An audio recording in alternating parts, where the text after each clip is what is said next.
5 o'clock, so I'll start the meeting and welcome everybody here. And just to advise all present that this will be recorded and live streamed video. So it's live streamed to the community via the City of Hobart YouTube channel. So welcome everybody who might be watching tonight. If there's any elected member who hasn't yet signed in to the meeting in accordance with COVID-19 Safe Plan, please do so now, and please, if you could, turn your phones off or to silent. We have a full contingent of committee members: Alderman Briscoe, Councillor Harvey, Alderman Barakis, Councillor Dutta, Councillor Coates and myself.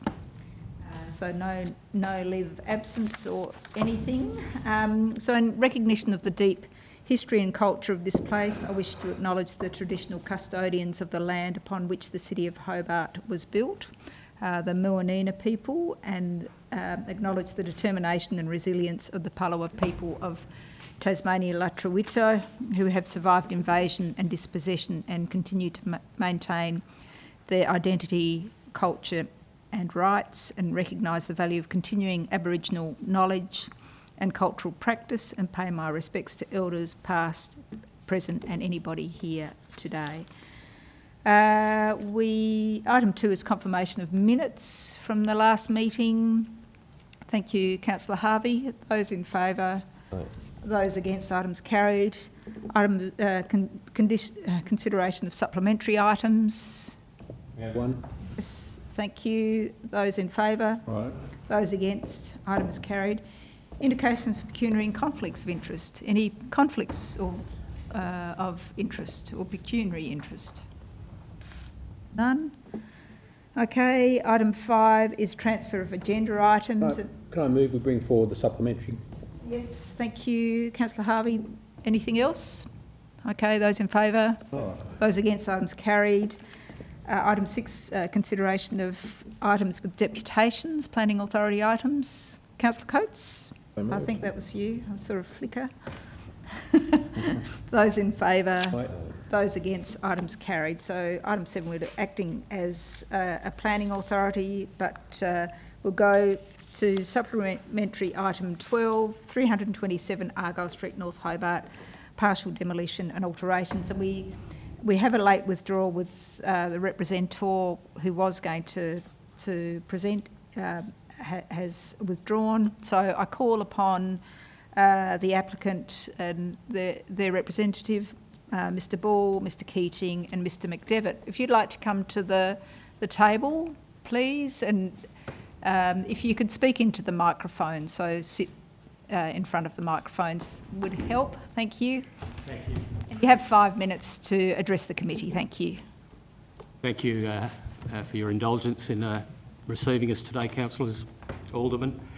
I'm sure you've all read the agenda. We're proposing a refit of the Wagon and Horses Hotel.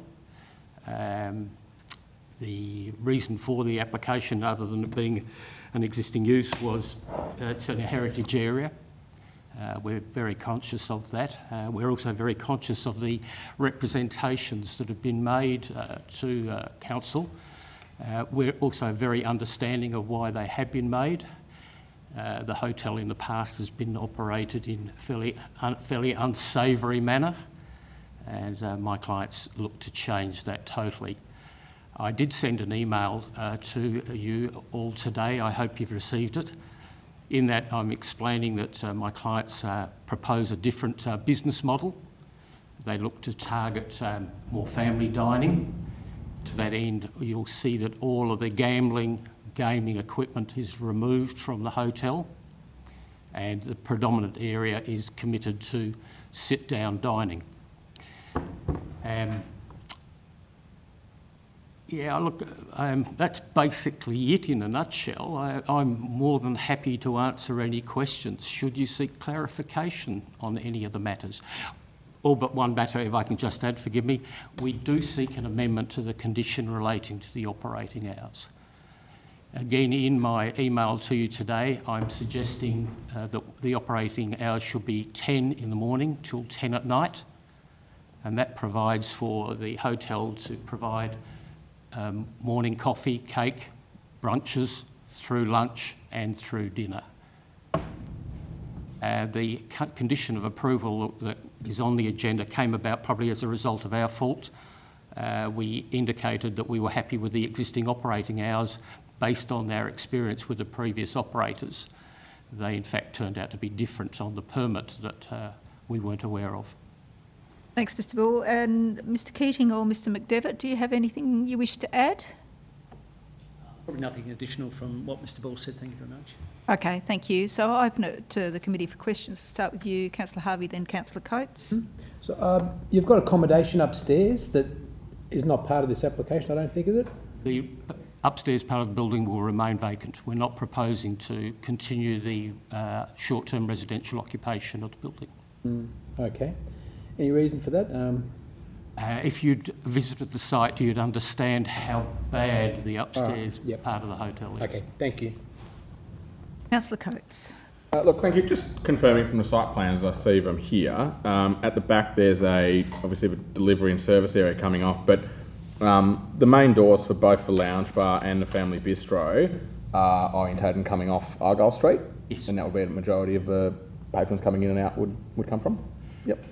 Yes, although I think the business model that's proposed is targeting local population in mainly. Obviously, the inner residential zoning of the area is encouraging multiple residential developments. The batch house apartments across the road, they're the sorts of people that we will see walking to the site. Yep. Councillor Dutta. Thank you, Chair. Through you, just a question with regards to the shift to more family-orientated venue. Your timing here with regards to 12 a.m. on Friday and Saturday, do you think it's a bit too late? No, that's the condition we're seeking amendment to. Okay. So that's where it's 10 to 10? Yeah. Okay. 10 to 10, Yeah, 7 okay, days thank a week. you. Yeah. Any further questions? So I have questioned because I think this is considered tonight, and it's we'll go to full council, so it will go next week. Obviously that amendment to the time hasn't been considered by the representors. They haven't seen that, and yeah, so I'm just wondering, because, you know, like I said, it is an extension, particularly on the weekends. So I'm just wondering if something a little earlier, like closing time earlier on Sunday, could be something that you feel is suitable. So instead of the 10 o'clock, closer to 8 p.m. as it is now. I think the problem there is that for people to sit down and have dinner limited to 8 o'clock would be inappropriate. Remembering that we're looking to remove those late night timetables, Fridays and Saturdays, they're the times when the hotel was creating the most issues in the surrounding area. Again, as I say, look, we're targeting the local market. We want to encourage the local people, residents in George Street included, to utilise what we're proposing. What about 9 o'clock? I'm just, you know, like again, I mean, it is an impact on, or an impost if it were closing at 8 o'clock on Sundays. Presumably that's what the conditions were, and I can imagine that they may not have been open much later in the evenings on Sundays. I spoke to Mr Keating earlier about that issue. Whilst they're seeking those hours, obviously the marketplace activity will control what they do. Sure. If the diners finish earlier, or the Sunday trade isn't as good, then obviously an earlier closing would be in the interests of the operators. So to that end, I would still be suggesting that we maintain the 10 o'clock Sunday. Okay. Councillor Harvey? Look, I'm just scrolling through again, but I can't find it yet. But your use of the driveway off Argyle Street, that will be an alfresco. No. Did you want that to be an alfresco and we rejected No, that's it? not proposed. That's proposed to be the delivery area. On Argyle? Sorry, I thought you said George Street. It's not al fresco, it's a coffee area for people to sit outside in the summer months and have a cup of coffee early in the day, coffee and a cake. Okay. And you didn't want that to be... No, it's not dining proposed as external dining. Okay, thank you. So that was Argyle Street, that Argyle Street side, because we're not considering, I didn't think we were considering outdoor. I thought it was just a pick-up place rather than any tables. The service entry for deliveries will be off George Street into a sealed area that was previously inappropriately used as an external beer garden. And that was creating a lot of the problems for the residents of George Street. That will only be used for the purposes of delivery. So coffee service is listed, but it doesn't have tables here. Condition. Is it a condition?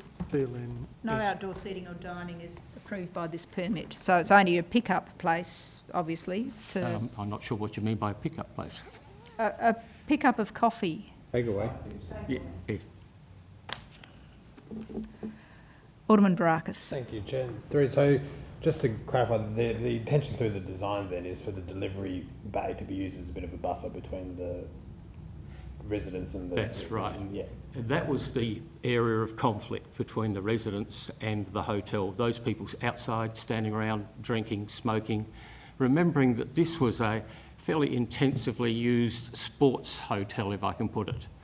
Lots of television screens, betting, those sorts of things, and that encouraged external activities that were, as I said earlier, fairly unsavoury.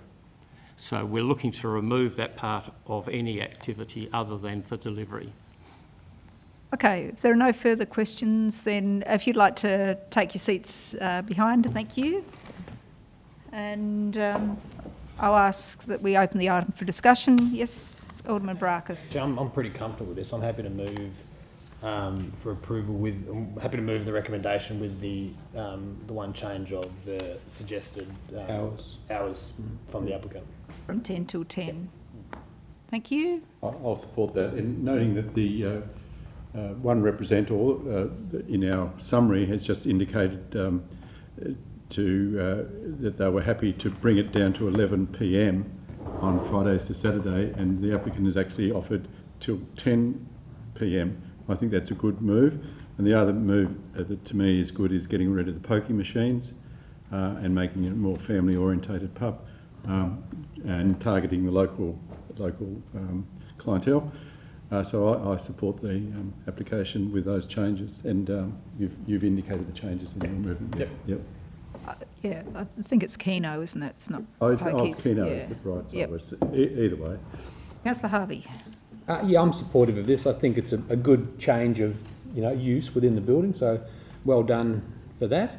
But the reason I mentioned that driveway, because in the montage here from the architect, it's got an atrium, which I thought, look, if you could do something like that, that'd be quite exciting in the driveway. So I would actually support having an atrium in the driveway rather than a takeaway coffee counter. But anyway, up to you. But yeah, I'm supportive of this application here tonight. At the moment, it doesn't have it doesn't allow for dining outside. So that would have to was be. that a council through you, Chair? Was that the council's recommendation or through discussion? It was to clarify the what was applied for. Okay, so there was no dining in that outdoor area off Argyle Street applied for? No, it's pergolas and it's a coffee serving. Okay. Yeah, it just looks, anyway, like an opportunity to have something. Anyway. That yep. may be possible, but that wasn't what was advertised, so I'm conscious of... Mm-hmm. Mr. Noy, there's no parking actually on the site, even though there's a delivery service, and I know that that area off Argyle Street has been used as parking or a caravan park, caravan parked there. So there's no. Is there any requirement for parking on the site? And possibility of it? In fact, there's a reduced requirement under the scheme as a result of this proposal. I think there's a reduced deficit of the spaces required. Okay, so parking will come up again in other items this evening, no doubt. It's one of those issues that we find ourselves arguing about all the time, and we need to come up with a better solution. Okay, any further discussion? Councillor Dutta. Thank you, Chair. Now, I note that there are 7 representations here objecting to this, but I take on board the fact that they were very conscious of their representations and have taken into account the points made and the changes that they have put forth, and so therefore I would be supporting this as well. Thank you. Okay. If there's no further comment, I'll put the motion as amended by Alderman Barakis. Those in favour? Aye. Those against? Items carried unanimously, and that will go to full council next Monday. Thank you. We now go to the order that we have in front of us. So item 7.2.1, which is 2 Sayer Crescent, Sandy Bay. And thank you very much. Thanks for your presence. And we have 3 representors. The applicant, who are just coming in.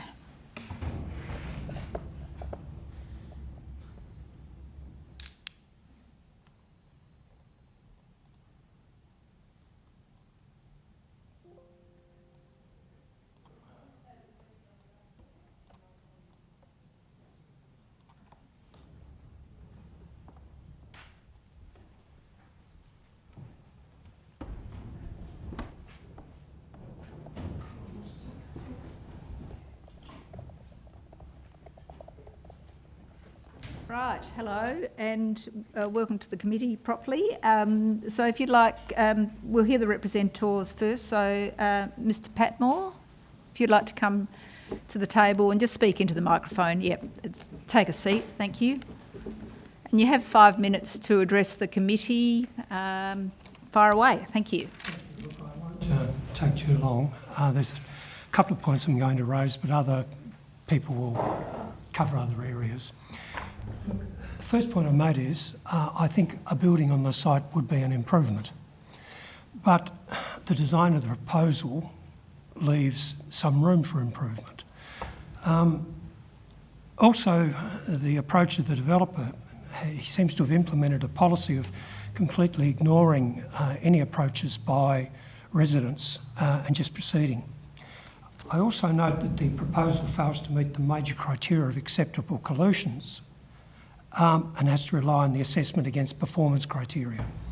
And many developments fail to reach every acceptable solution, but it appears to be nearly every part of this proposal has to rely on acceptable solutions.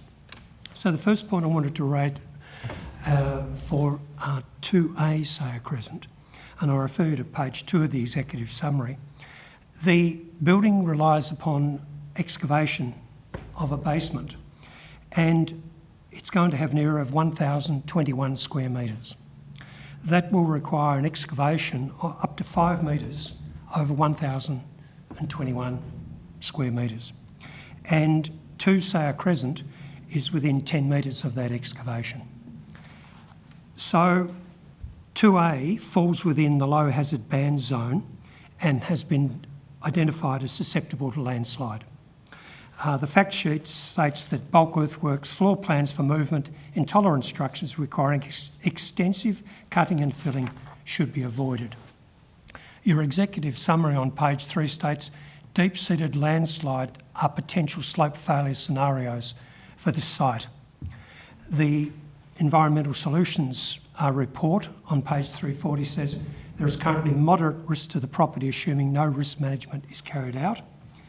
The submitted report does not demonstrate or conclude that risk would be reduced to acceptable, reasonable risk. And it also states, in your recommendation 8, an amended management report must be submitted to council, but does not appear to have to be put to the planning committee. So, with 2A being adjacent to proposed excavations, the development, the residents are concerned there is a real danger of damage to property. We would submit that a review of adjoining properties might be appropriate before the work proceeds. So if there are claims in the future for damage to property, we would have a record of that, and it may solve a lot of problems. I submit the committee might consider delaying approval until such time as the amended report is presented to council and accepted by you. In relation to residential density, the current residential levels I think are a bit unfortunate due to the old planning scheme that was in place. The acceptable solution requires dwellings to be over 200 square metres.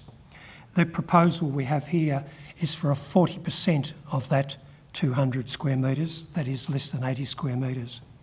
Nearly a third of the properties within 100 metres of the site have density below the accepted standard, but these buildings were developed under outdated schemes.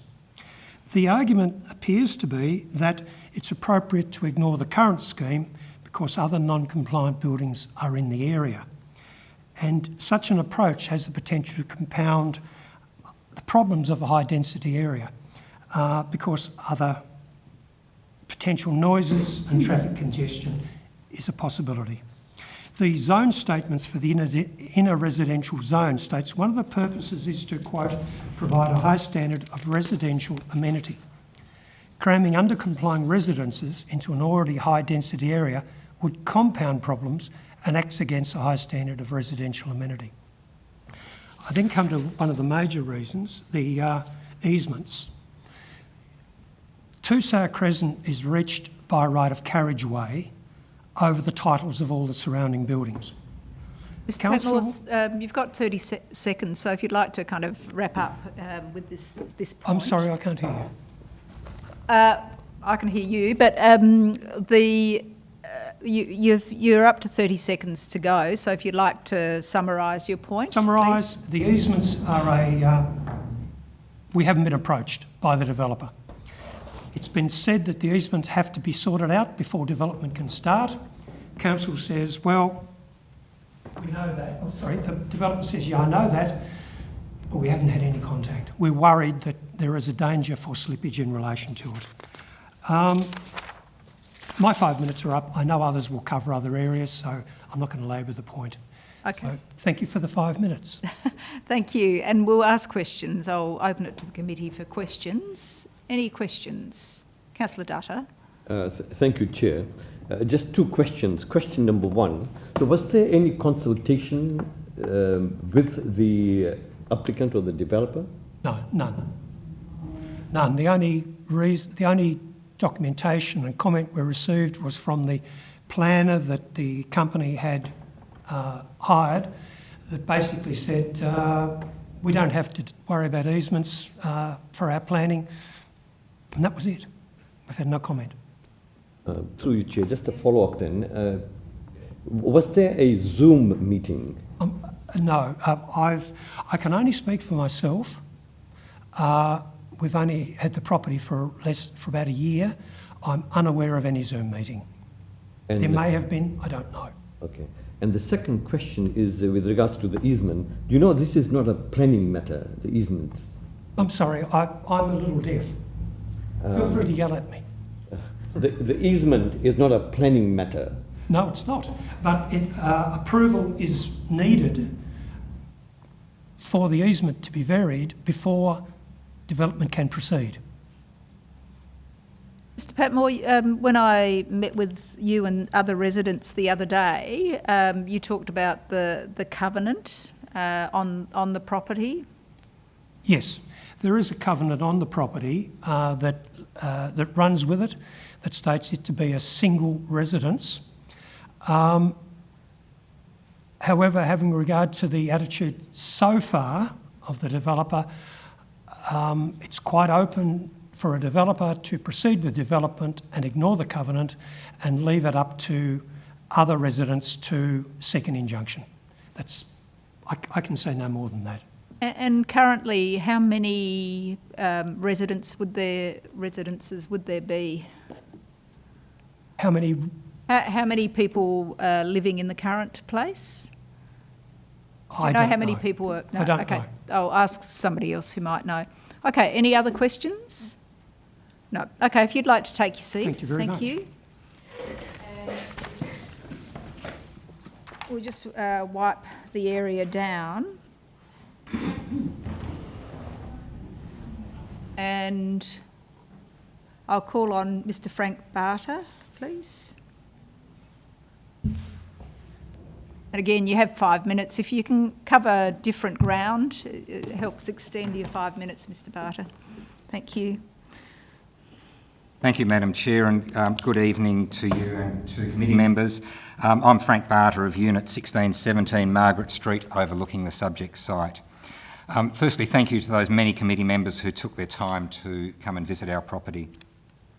I've worked in local government at senior levels for over 30 years and have attended literally hundreds of planning meetings and have reviewed and authorised planning reports for council agendas.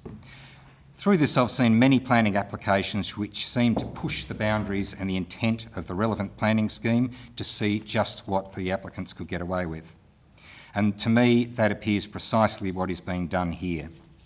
An application which seems to maximise the size ahead of the intent of the planning scheme and the impact on surrounding properties. I must admit to being dumbfounded by the report presented to this committee, and bluntly, I believe it has it wrong. In my view, it appears to downplay important elements of the proposal, places insufficient weight to the very real issues identified by many surrounding property owners, and gives too wide an interpretation of the provisions of the planning scheme. One example, and time prevents more, in considering visual impact, the report states the development would be only a storey or 3.2 metres higher than the existing building. Only, excluding the lift shaft, is 3.2 metres. For context, that's almost a house. That is 33% above the acceptable solution, and roughly 33% increase in the size of the existing building. It is not only, it is significant. That same section also downplays the increased footprint and the bulk of the proposed building. Performance criteria require that the siting and scale of a dwelling must not cause unreasonable loss of amenity by visual impact and caused by the apparent scale, bulk or proportions and so on when viewed from an adjoining lot. On our property alone, there will be a very real effect, make no mistake, as shown in the images accompanying our representation. And please note that the architect's photo mock-ups are designed to show the proposal in the very best possible light. Under this proposal, we will be looking directly at a large, imposing, bulky building taking up a huge amount of additional airspace, with both indoor and outdoor areas looking straight across to us where none exist currently. Only separated by 23 metres or less than the width of an Olympic pool. The report relies solely on this distance as a mitigating factor and fails to give adequate weight to these very real impacts of an imposing structure on amenity and privacy. The effect on other properties is even more pronounced. I therefore strongly disagree with the assessment on this performance criterion alone. We all know that there are examples of poor planning from the past in the immediate vicinity, and yet the application and report both compare the proposal to these buildings. But you can't do this. They were built under a different planning scheme, and logically the current scheme was constructed taking them into account. The scheme deliberately sets out lower densities, lower heights and reduced volume in the knowledge that those examples of poor planning already exist. The scheme gives no indication it contemplated something of this height, this density, this bulk, looming over so very many residences. This application will therefore exacerbate and perpetuate planning mistakes of the past, something that the scheme actively and obviously seeks to avoid. I ask the committee to step back and view the proposal in its entirety. Look at the bigger picture and the intent of the scheme. The proposal seeks subjective interpretation of height, being 53% above the acceptable solution, of bulk and scale, of density of 2.5 times the acceptable solutions, of traffic at least 50% greater, and even worse given that it's using a right-of-way, private open space and so on. A fundamental purpose of the inner residential zone is to encourage development that respects the neighbourhood character. The performance criteria require that a development must not result in unreasonable loss of amenity. 36 representations attest that this is not met. So I ask, exactly how does this proposal achieve the planning scheme's desired outcomes? In conclusion, there are very real and significant issues which, in my view, have not been given the weight they deserve. The matters raised are not minor. They point to the performance criteria not being clearly met. As a committee, you are aware you can exercise judgment. You can reject this application. And thank you so much for the opportunity to speak this evening. Thank you. And again, I'll open it to the committee for questions. Are there any questions? Mr. Barter, how far away is your property to the site? According to the planner's report, it's some 23 metres from memory. And just in relation to is there any sort of overshadowing that would be problematic for this application in relation to your property? Given the siting of our particular property relevant to the subject site, there's no overshadowing issues. Our issues are purely around loss of amenity from bulk, scale, privacy, those matters that I've already mentioned. However, in speaking to other neighbours who have made representations who didn't feel comfortable speaking tonight, they are very concerned about loss of daylight and sunlight. Councillor Harvey, then Councillor Dutta. Thanks, Chair. If this development was inside the building envelope, would that improve your position on it? If it was inside the building envelope, I wouldn't be here tonight speaking to you. So I think it would be a shame that the current building is lost, because I think it's a beautiful building. But given that there's no protection, as I understand it, under planning law, if something has to be built within the building envelope, is absolutely appropriate in my view. Councillor Dutta. Thank you, Chair. Just one question. You have mentioned and stated a number of points, but I just want to pick on one particular point, and that is the loss of amenity. Now, having read the report by staff who are qualified in this area and are looking at it under the performance criteria, the loss that you mentioned is not unreasonable loss of amenity. Would you agree? I don't agree with that. I don't agree with respect to our property, where we will have an enormous building of great bulk sitting right in front of our private areas. And I certainly don't agree in respect of other properties. If you look at the map, particularly 13 Margaret Street will be completely overshadowed. I don't mean that in a literal sense, but in the sense of it'll be an imposing structure sitting over the top of that building.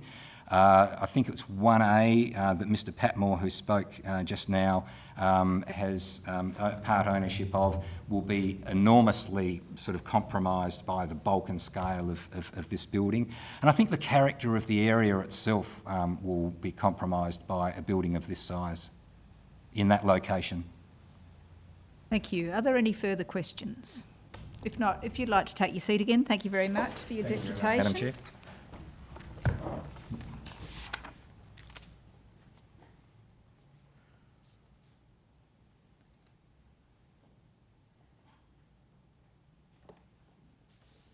And I'll now call on Ms Colleen McCulloch.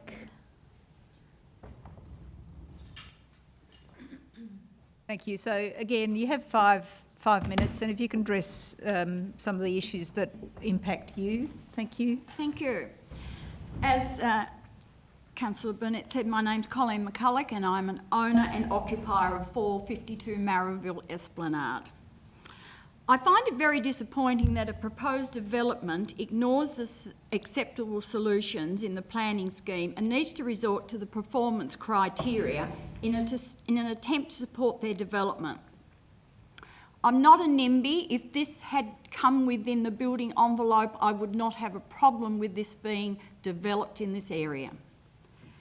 There are a few other points I'd like to make. On page 17, it refers to redress if any damage occurs to council property, but no mention of any redress to damage of our property or the right-of-way. Where do we stand in this area?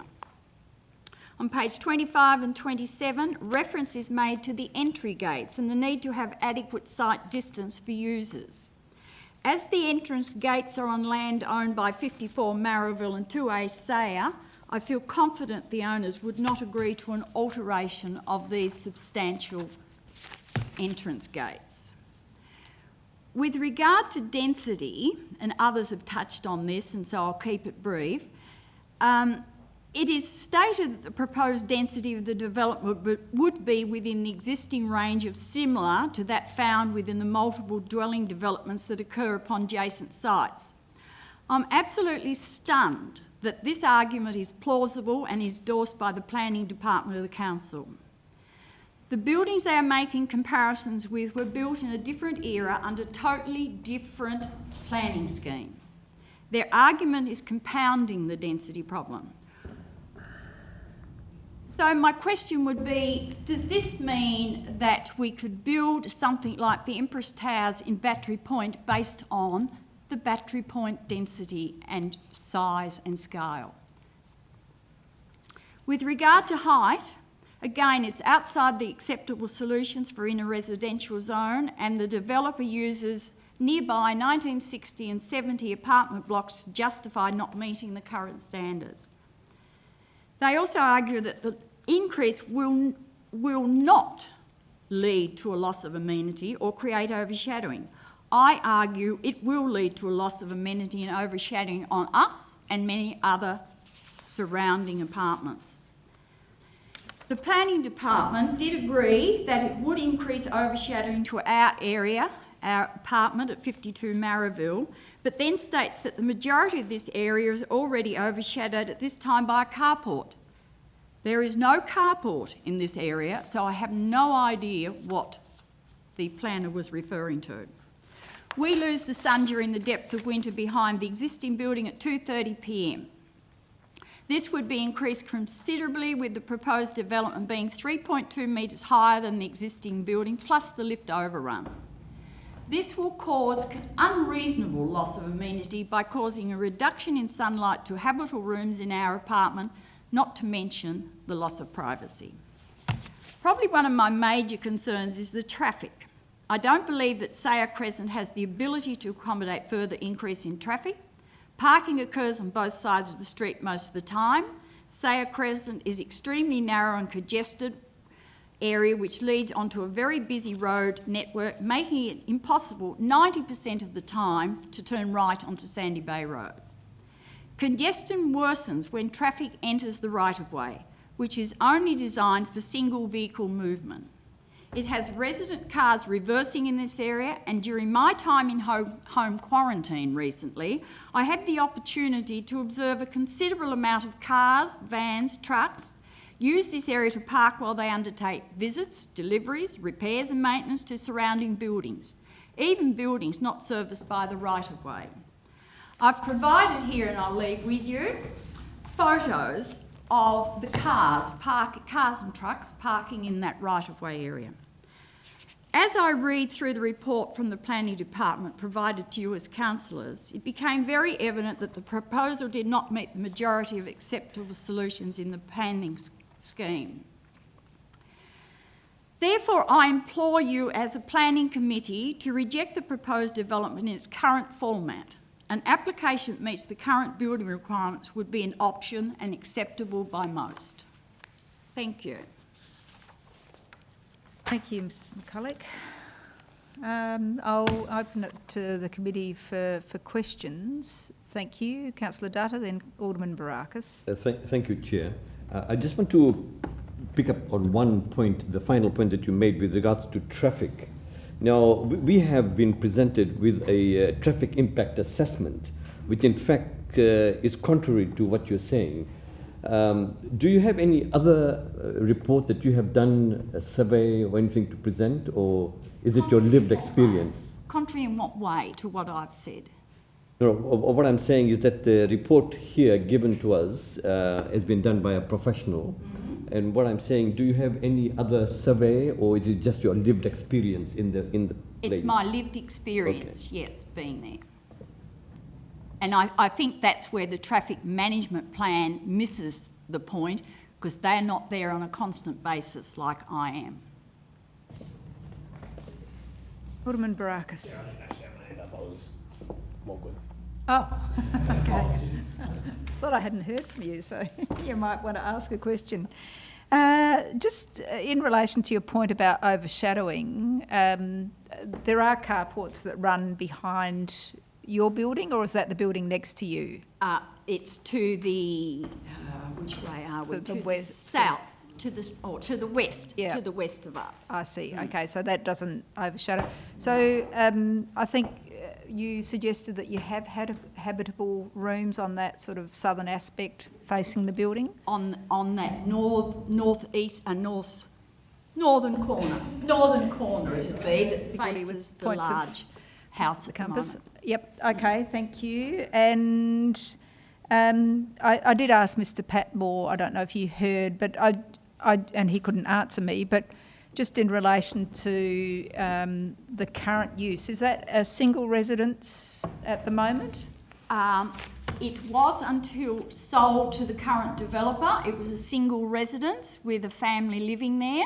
Since the developer has bought it, he has managed to put in as many international students as possible. So I don't know how many could be there now, probably 6, 7. Right.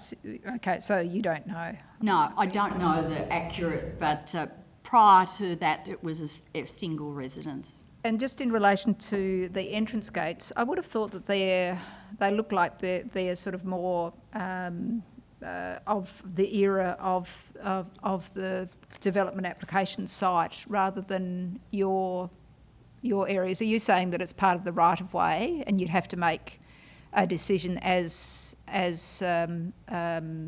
owners or whatever of the right of way? Right. The actual entrance, the large brick entrance, is on land owned by 54 Marraville and 2A Sayer. The right of the right of way itself is owned by 3 properties, which includes 52 Marraville as well. But the actual entrance is only owned by those 2. And not the applicant? No, nowhere. Their property ends just outside their driveway. Yeah, okay. Thank you. Councillor Harvey? Yeah, look, just to clarify, the existing house is one single house. It's not broken up into units. Broken up into bedrooms, I believe. There are about 3 kitchens, my understanding, having never been inside. There are about 3 kitchens and probably 3 bathrooms and bedrooms. Yep, okay. And it's let out that way, I believe. Further questions?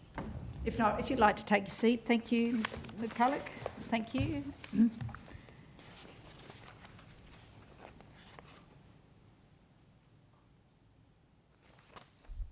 And we have, on behalf of the applicant, Ms Irene Duckett, and the architects, Catherine Williams.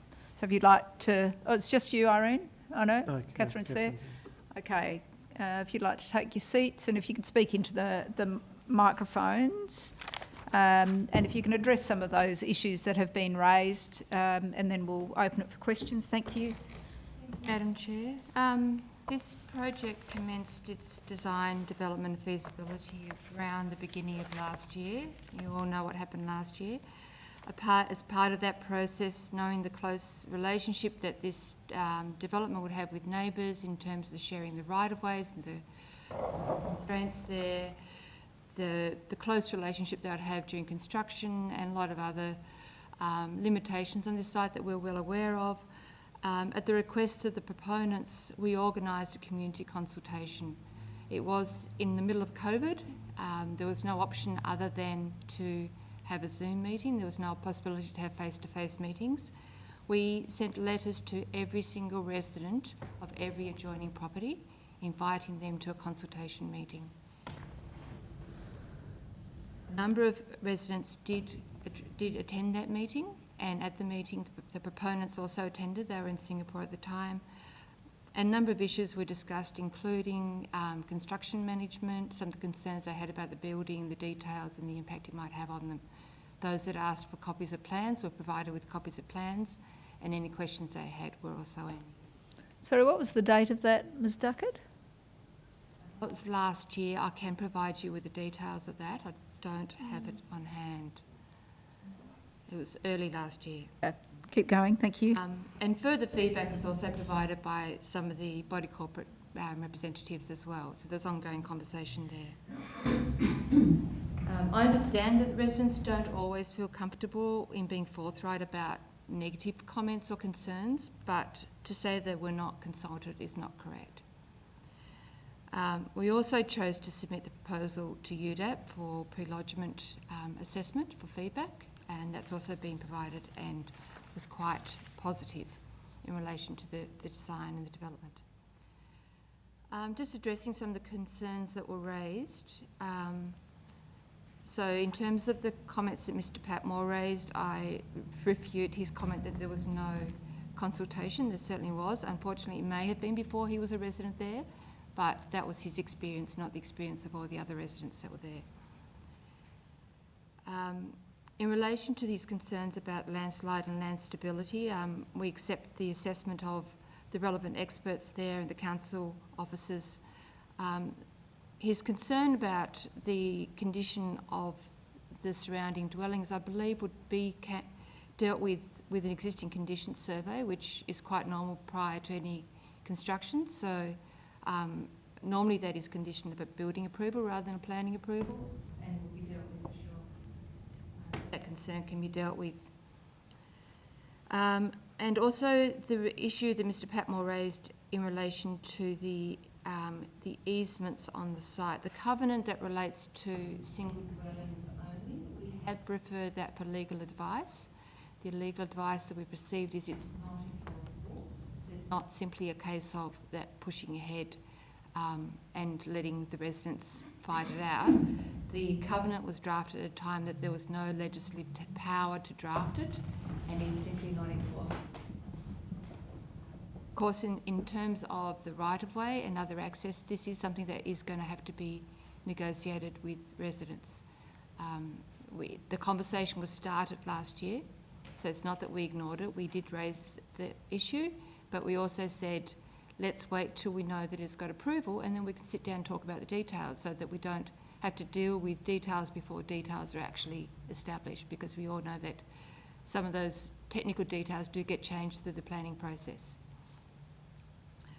The only final comment, the number of the representatives did raise about the density and height discretions, and that they felt that it was not appropriate to compare it to existing non-compliant development. But with all due respect to them, we know that the comparison to the existing range of density, dwelling density and the existing neighbourhood character is precisely what the performance criteria ask us to do. And both UDAP and the planning officers have assessed that this is an appropriate place to have a range of dwelling type and density. There's already that type of development there, and that a building of this nature can sit quite comfortably within this context and not be inconsistent with surrounding buildings and scale. Thank you. Ms Williams, did you want to add anything?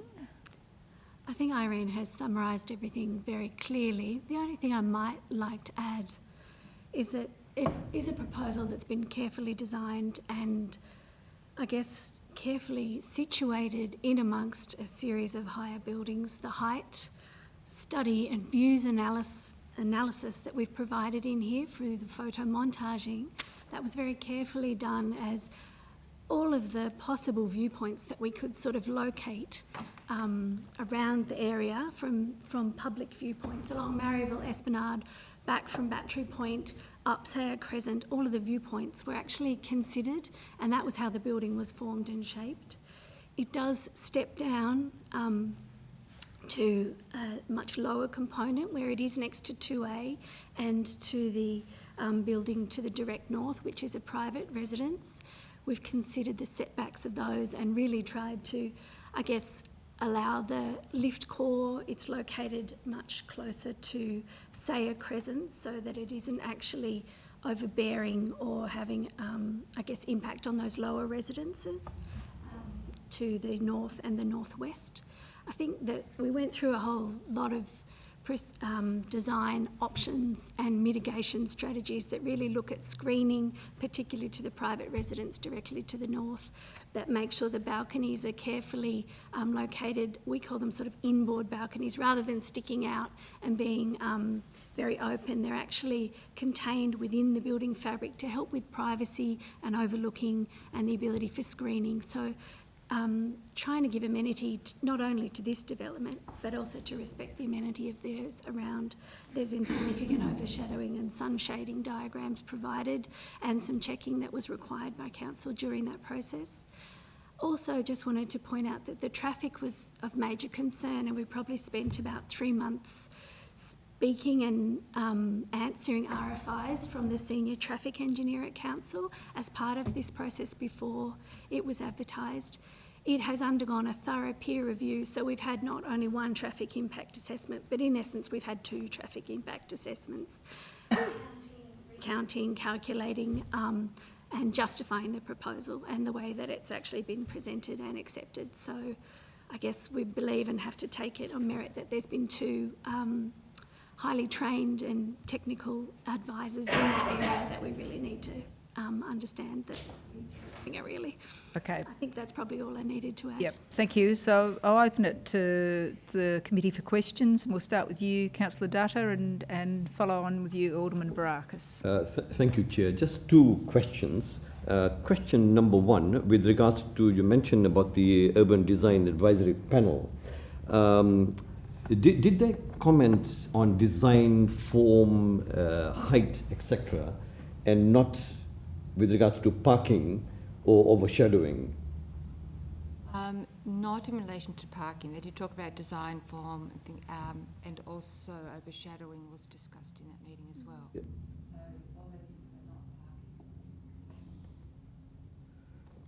And the second question is, with regards to the traffic assessment that was mentioned, it appears that this was conducted on September 2020, and it was, I understand, during school holidays. Would that impact, give a different picture during school holidays if you conduct something?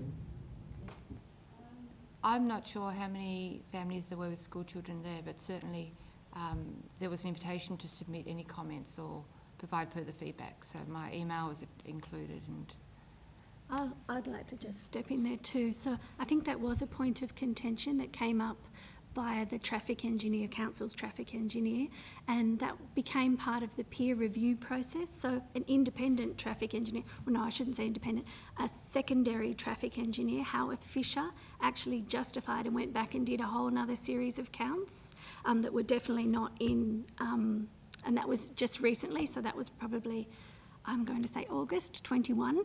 And this was actually what was submitted as the additional RFI information. So there has actually been 2 companies who have actually looked at providing figures and justifying their responses.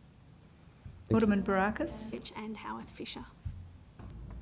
Alderman Barakis. Thank you, Chair. So just going off something that was said during your deputation, so the setting and the setbacks of the building, the taller part where the elevator was, that's orientated towards where all the sort of already existing carports and the road and the entryway and all that is. So when you're talking nearer to the other residences, that's where it does step down, is it? That's right, yes.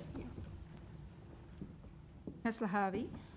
My question relates to the top deck and the 2 units that have access to that. Or is that accessible by all of the units or just the top 2 units? Accessible by 1 unit. 1 unit. Yeah. So that's the penthouse. It's one of the penthouses, yes. It is a planted deck and it's landscaped. We actually even submitted a landscape plan that shows quite clearly sort of what's intended for there. There's quite a garden scape around the edges so that you can't walk to the perimeter. And there's just one area, I think, looking sort of down there. It's part of the submission, by Play Street Landscape Architects. Only accessible by apartment number excuse me, 14. It's not meant to be a noisy outdoor, it's only accessible by one private. Oh, I'm just surprised it's only one apartment. I thought the whole block. We go through that a few times with the owner, and I think they did have some concerns about it becoming a noisy party deck for the owners, for the adjacent residences as well as the owners of the apartments on that area. And the whole development swings on those penthouses on the top, does it? As suggested by, as noted by the representatives, if it fitted it within the envelope, we probably would be gone, have this done and dusted by now. The number of apartments have gone into calculations that the owners have rejected. Alderman Briscoe. Thank you, Chair. Thank you for your presentation. In your design brief, did you consider a design that did fit in more to the envelope, acceptable solution envelope? I guess our design brief was to look at the acceptable solution but also the performance criteria, and as we sort of described, we did really study how this building sits in the performance criteria, which details sort of the Balkan scale and comparative building and density as well. So we really did analyse and look at all the long-range views from public streets around, from Mariaville, from Margaret. It's not really visible. So we can't obviously try and assess it from individual apartments, but usually when we're looking at these sort of developments, the public viewpoints are considered very strongly. The montages that we've presented here really show how very difficult it is actually to get a look at this, this building, because it is sitting surrounded by a number of fairly large buildings around that are actually overall height much higher than this one. So I guess we, rather than the acceptable solution, have looked at the performance criteria very closely and tried to justify it within those parameters. Yeah, I wonder if I could have a further question, Chair. Yes, certainly. Thank you for that. I suppose, and I was very surprised the density of this area, and it is only apparent when you go to some of the residents that are behind it. And it, whilst I agree with you that the public view of it is probably reasonable, but it's the private view of a number of residents sitting behind it which will be affected, you know. It is a pity that you didn't look at that in some way. I'm sure architects can do that with drawings and computer montages and whatever. You could see the effect of it. It's more of a comment than a question. I'm sorry about that.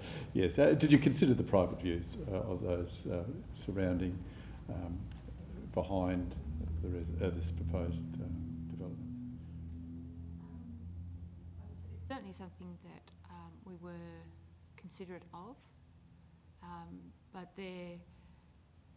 we know that the planning scheme doesn't deal with loss of use, and whilst we did have some feedback in the early consultation from residents who were concerned about some of the views they might lose from some of the rooms, in those particular cases a compliant building within the building envelope would also have obstructed those views. So as we have to deal with the reality of one building aligned next to another building, sometimes loss of views are inevitable.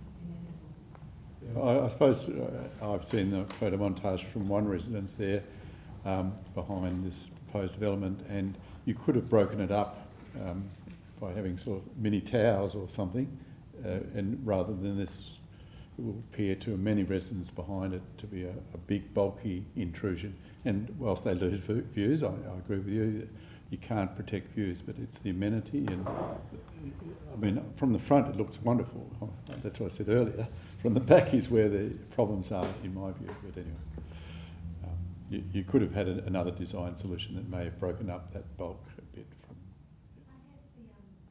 The northwest corner of this building is where it is actually a whole story lower and also doesn't have any of the lift overrun or protrusions. It's a garden roofscape in essence, where it is closer to that view corridor that you're speaking of right now.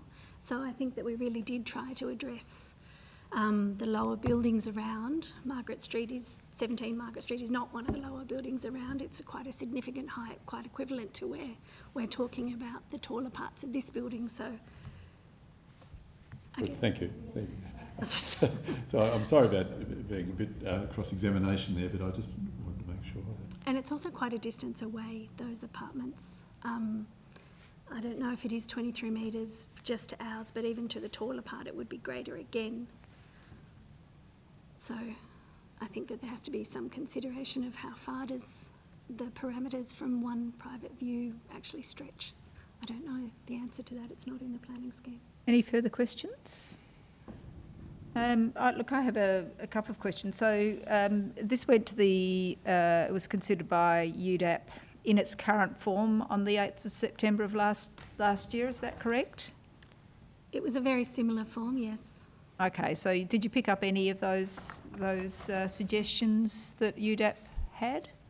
We were very careful to maintain as much of, we've got 2 zones of kind of deep planting. That was very important that was maintained, even though there was a little bit of pushback, I guess, or discussion around whether we could actually incorporate more car parks in the basement. But obviously a larger basement means that there's no zones for any routes to allow for deep planting zones. So in order, UDAP really talked about trying to put couch the building into landscape to help soften what currently is a very much a hardscape sort of area with all the car park and the asphalt around. So we've managed to do that by, I guess, incorporating as much roofed landscape areas as we can. And if you'll look at part of the submission, the Play Street submission, that was managed to be done. And also we didn't expand the footprint of the basement as much as we probably could have in order to allow for some taller trees to happen. They were very, I think, comfortable in the end with the bulk, with the location of the building and the bulk of the building and the screening of the properties adjacent. So I think that they were fairly, they understood the design principles of getting light into the apartments, but also making sure that the outdoor areas were kept as, the outdoor terraces were kept kind of inboard as we described, and focusing down between the buildings and views as opposed to big broad range ones. So there's not much daylight between the footprint of the building though and each of the boundaries, is that correct? Pretty much to the limit or beyond the limit of the envelope? There's setbacks I think all around of 3 metres, and then the northwest corner is within the building envelope, or the acceptable solution, I guess. No, when you say you met with or had some meeting with residents, and obviously there are some who didn't attend that or didn't know about it for whatever reason. Was there anything that came out of that which you incorporated into the application?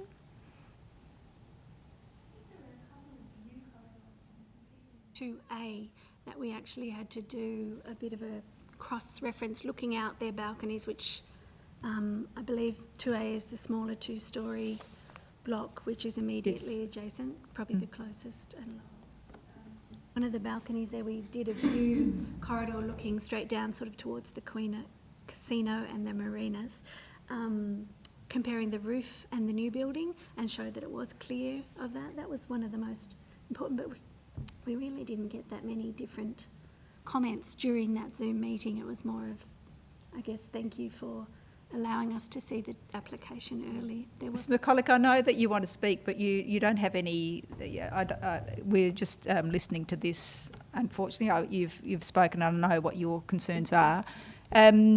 So do you think there's any benefit hearing from residents when you're considering this? I mean, is it usual that there may be of benefit to talking to local residents?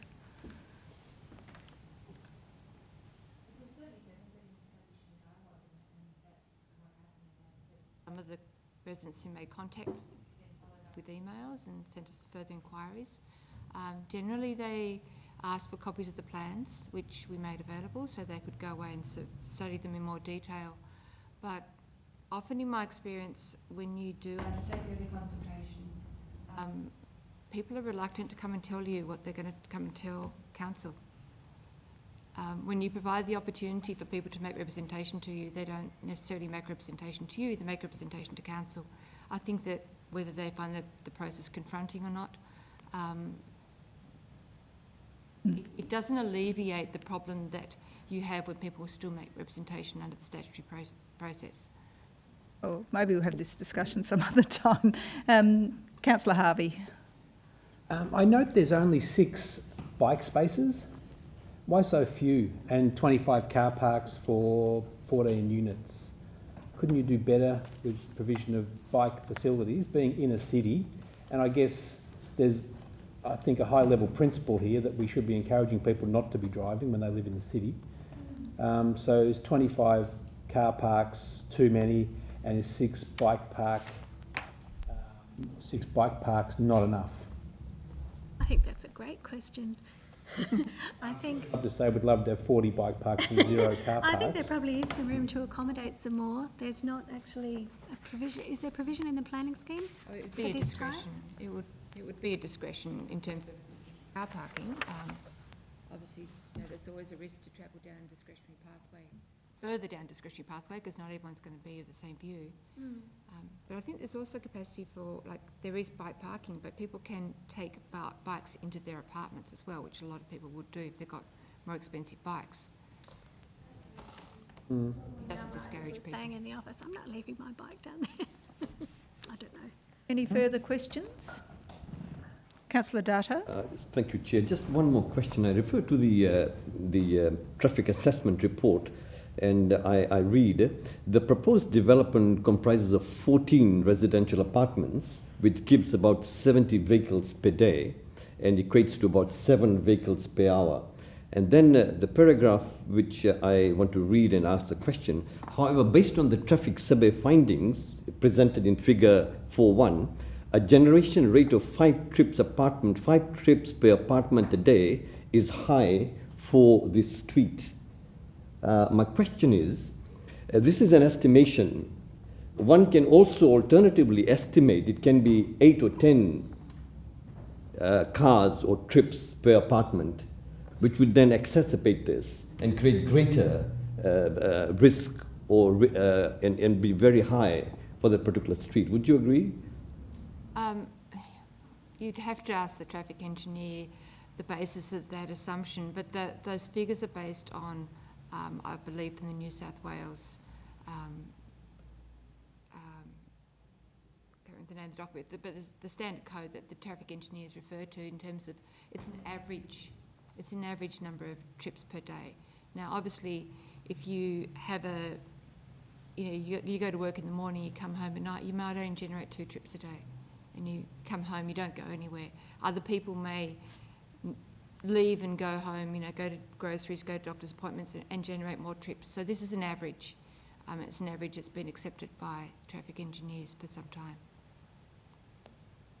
Thank you. If there are no further questions, I'll ask you to take your seats again. Thank you very much.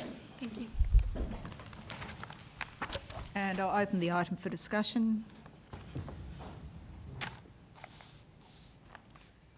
Discussion.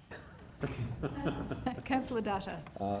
Thank you, Chair. Now, having heard the presentations and read the staff recommendation and the evidence and the facts and the arguments, it appears to me that traffic and parking is still of great concern from what I've heard and what I have seen. The other issue that is of concern to me is overshadowing. Now, clause 6.8.6 and the statement made there by staff, it is unlikely to significantly overshadow habitable rooms. But for me, again, it is, is that unreasonable? Not significant, but unreasonable. And it appears from what I've heard from lived experiences that the people who live there, it will create problems. The third one that concerns me is the landslide, the risk, and I think that is of concern to me. And finally, the other point is the private open space, as it were. Now, again, in the report, it says that it would be likely to satisfy some of the occupants' requirements. Now, for me, you know, what is this sum if it is not satisfying all the requirements of the occupants? So these are my concerns, and therefore I will be reluctant to support this recommendation as it is before us. Do you have a foreshadowed motion for refusal, Councillor Dutta? Not at this stage. Right, thank you. Alderman Barakis. Thank you, Chair. I've had a couple of questions before I started. One of them was on shadowing, so I'm glad Councillor Dutta brought that up. But the first one is, like, there was a number of concerns raised about covenants and about rights of way, and there were some significant factors brought up by the deputations. Just to confirm, my understanding is whether or not those are well-founded concerns or well-reasoned, they're separate to the planning application in front of us right now. Yeah, look, in relation to the covenant and in relation to exercising rights over right-of-ways and the like, they are not necessarily matters that we can take into account in determining the planning application. What we're obliged as a planning authority is to determine the application under the planning scheme in place at this point in time. So it could very possibly have a situation where, you know, we approve it because we feel that it's compliant with the planning scheme, but if residents or people that own the right of way don't want to grant right of way, then that'd be a completely separate hurdle that I have to go through. It's completely separate to this discussion tonight. That's correct. Just on the topic of shadowing, Barakis, I just wonder, could you speak up just for... yeah, just apologies, no apologies. Thank you, Chair. And just for the and just on the topic of shadowing, I know there was some talk of that, and I appreciate the lived experience of those and the comments by Councillor Dutta about the lived experience. I'm not sure how one would have lived experience of a building that doesn't exist yet, but I'm just looking at the existing, just on page 281 of the report. It took me some time to find it myself. It does have the shadow diagrams, and I do tend to agree with what the officers have said. The shadow diagrams for the winter solstice appear to be largely, for the most part, especially looking at the neighbouring properties, indistinguishable as far as the shadow impact that they'd be facing. So I'm, you know, rather than speculating what I think the word unlikely might mean, looking at the shadow diagrams, I do agree that it is unlikely that it would have an unreasonable impact from a shadowing perspective. I'm you know, taking on board all the concerns. I think that the application that we have in front of us, whether it's through those setbacks or whether it's through maintaining those view corridors, I think goes a reasonable way in addressing the concerns that were raised, and I think goes a fair way goes to a reasonable extent in addressing the amenity of those surrounding buildings, whether it's through the shadowing or through those view lines where appropriate. So look, I'm happy in moving the recommendation by the officers. Thank you, Alderman Barakis. Alderman Briscoe. Thank you, Chair. Just a question for the Director. He's been very quiet tonight. The officer's recommendation is for approval. If the recommendation of the council was for refusal, do you think you'd be able to find a planning expert to be able to argue that case? Mr. Noy, this is a very hypothetical question. It is, but I think it's relevant. And yeah, certainly. Well, it is. Look, I'm not sure. I mean, if council were to recommend or refuse the application, then it would be requirement of the officers to explore seeking expert support for that position. As to whether we could find someone or not, I wouldn't like to speculate. I'd like to foreshadow a motion for refusal, and I do it with a heavy heart, because I think my general philosophy is that we should be seeking ways to get something approved. Now, we haven't got a redesign function of this committee, and I'd like to think that we could just delete one floor and then that would come down to an acceptable solution, or more acceptable to the neighbours as well, at least. To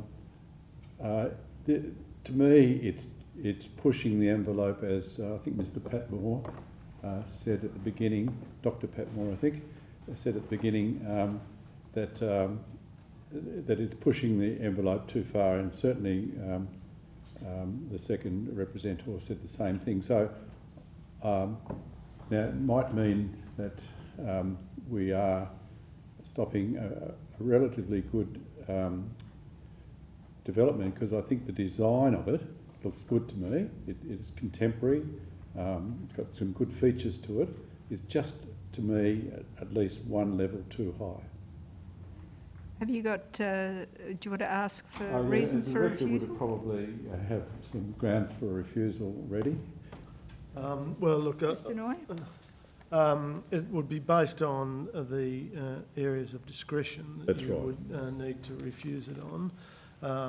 And I wouldn't like to necessarily speculate what you're thinking those grounds, which ones of those discretions you want. Okay, so I'll just, if it gets to it, it may not get to it. Yeah. I'll have it ready for you.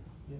So Councillor Dutter's talked about overshadowing landslip and private open space, but you're still considering what those reasons might be. Well, yeah, I think probably it wouldn't be the Road and Railway Assets Code, and it probably wouldn't be Stormwater Management Code. So it certainly would fit in with the in a residential zone, the residential density, and the site coverage and private open space and sunlight and overshadowing in that one. And landslip code, it's unlikely, although there may be concerns there during the building if it ever gets built. So it's probably more on the residential density for multiple dwelling setbacks, the building envelope, site coverage and private open space, sunlight and overshadowing, privacy. Is that enough? Thank you, Councillor Dutter. The other thing, just following in from Alderman Briscoe's point, could we add parking in there as well? Lack of parking or too much parking? Lack of. I think there's sufficient car parking on that. Okay. And, Further discussion. Chair, Councillor Harvey, then Councillor. I think I'll just comment about the demolition of a perfectly good building. I haven't been inside it. It might be a disaster inside, but you know that sort of the energy and waste that comes from demolishing a building that's perfectly serviceable. This is, if it was infill, this would be a lot easier rather than demolition and replacement. But there's only the one issue for me that I'm cautious about, and that's the height and not being within the building envelope. But the rest of the project, I think, is quite a reasonable design in a good location. But it's only the height that really is bothering me. So at this point, if we could reach and often we've achieved this through mediation, that there's been a height change and it's come back to us and it's received a unanimous decision.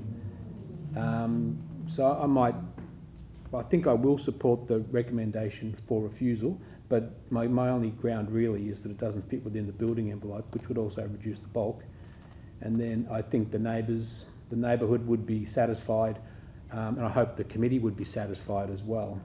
So I'll just take some advice on that through you, Chair, to the Director.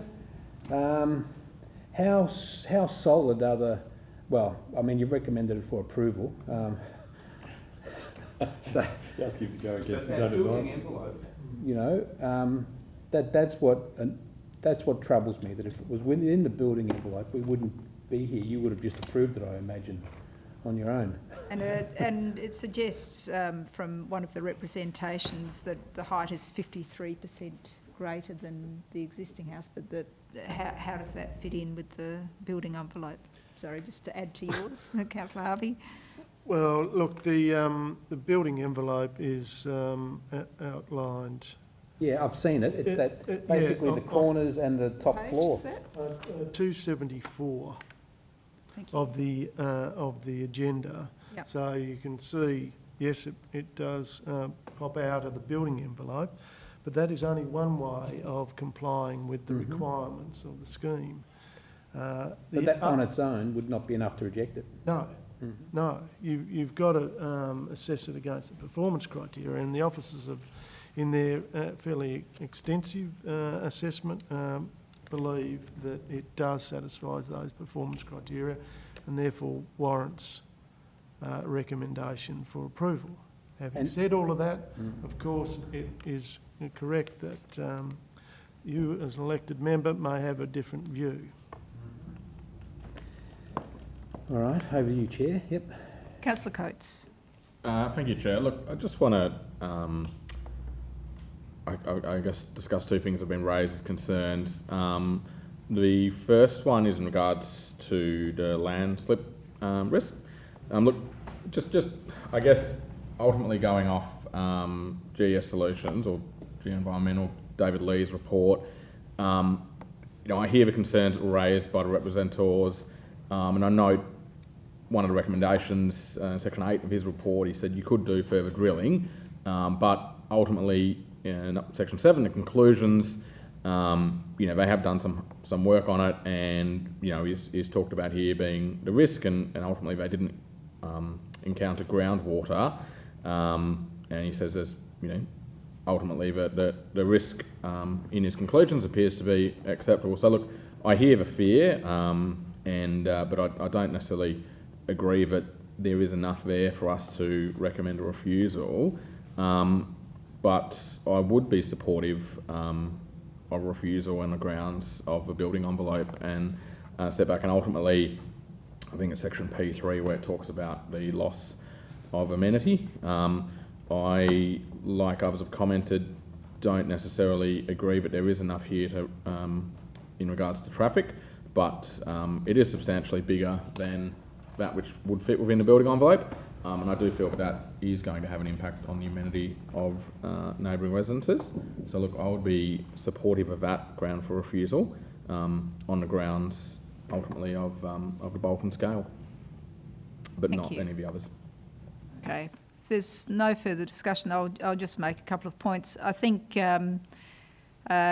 always, you know, residents surrounding areas can often be concerned about what they have, which might be the development application as it is tonight that we're considering, and sometimes, I mean, I know for at least 3 of the people who are representors, and possibly all tonight, have not necessarily had that opportunity to speak with the applicant. It would be nice before we consider this tomorrow, on Monday, of next Monday, whether it's approved or refused, recommended for approval or refusal tonight, it would be seen in a good light, certainly from me, as to, you know, if there's that possibility for better dialogue to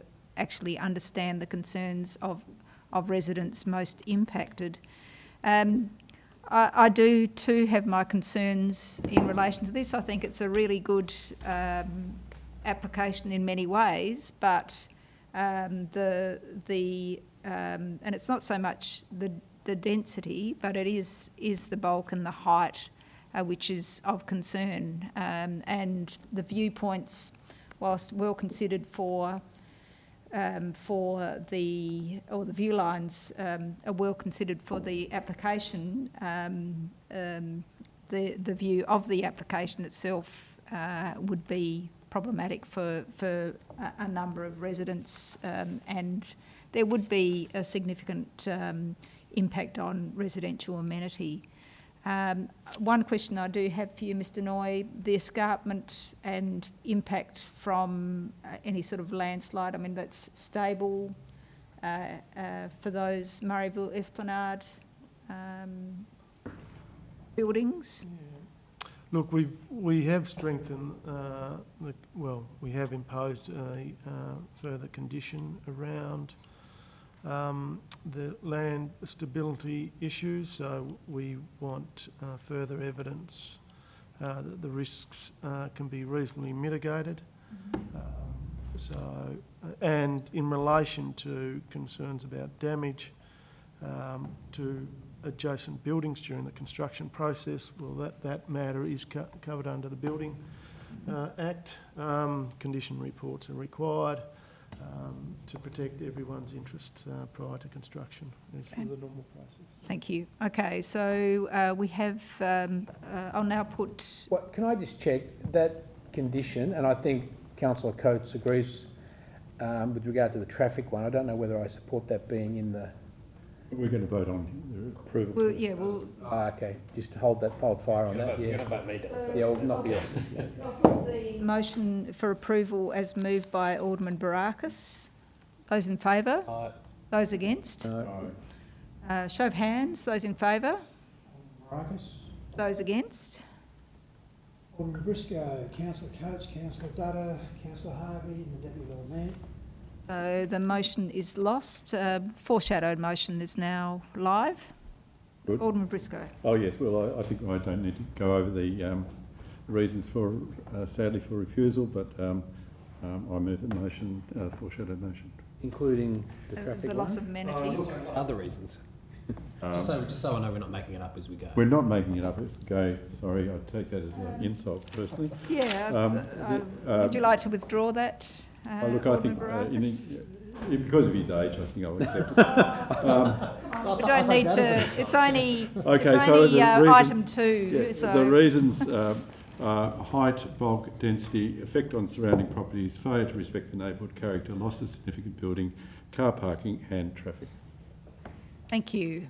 So And, everybody clear? No, the officer will put that. The officers, I'm sure, will put that in the appropriate format, linking with the planning. You want to retain the traffic one? Yes. Comment. Loss of the significant building. We can't use that one. All right, delete that. What about traffic? Well, there is traffic as a discretion. Yeah, intensity of the road, yes. So there is technically those discretions. All right, further discussion on this? Councillor Coates? Look, further discussion. I mean, I'm not comfortable with the traffic. I think ultimately we've got 2 traffic reports in front of us. I think that yes, there will be an impact of any development on traffic, but I'm not certain that this one will be of such an impact that it's actually going to cause that level of loss of amenity, but ultimately it should be refused on that ground. And I think that's more just adding an extra refusal, in my view, for the sake of adding one. I think that there is an argument to be held, and maybe it'll be appealed and lost to tribunal in regards to the bulk, height, scale, and loss of amenity on neighbouring properties. But I'm not so sure that traffic, in my mind at least, fits to that. Gets to that level of concern, and I think it is shared by other councillors as well. Through you, Chair, Councillor Coates could just testify an amendment to my motion. I'd support your amendment. Move an amendment?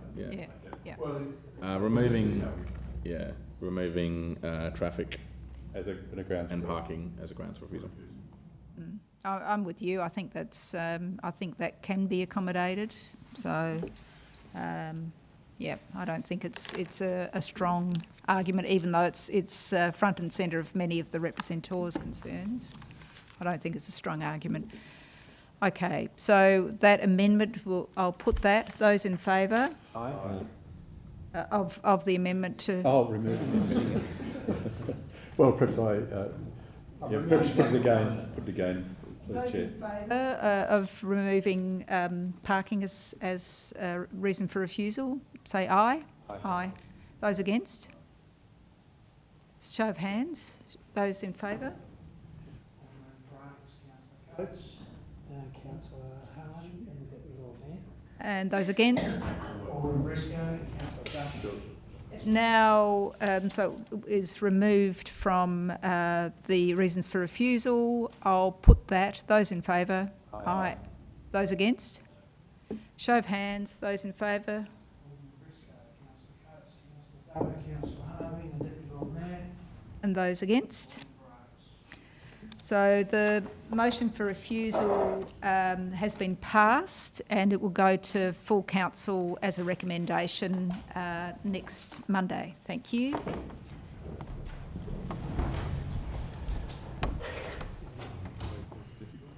Committee all right to continue? Yep, go on. This isn't the one that you jinxed us on, though, so you're lucky. What's that? This isn't the one you jinxed us on, so you're lucky. Oh, We actually thank scanned it. you. We actually Thanks. went through that one.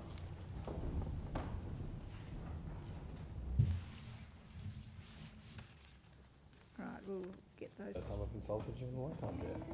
Okay, so we're moving now to item 7.2.2, 66 Burnett Street. So we have representors, one representor and one applicant. The applicant.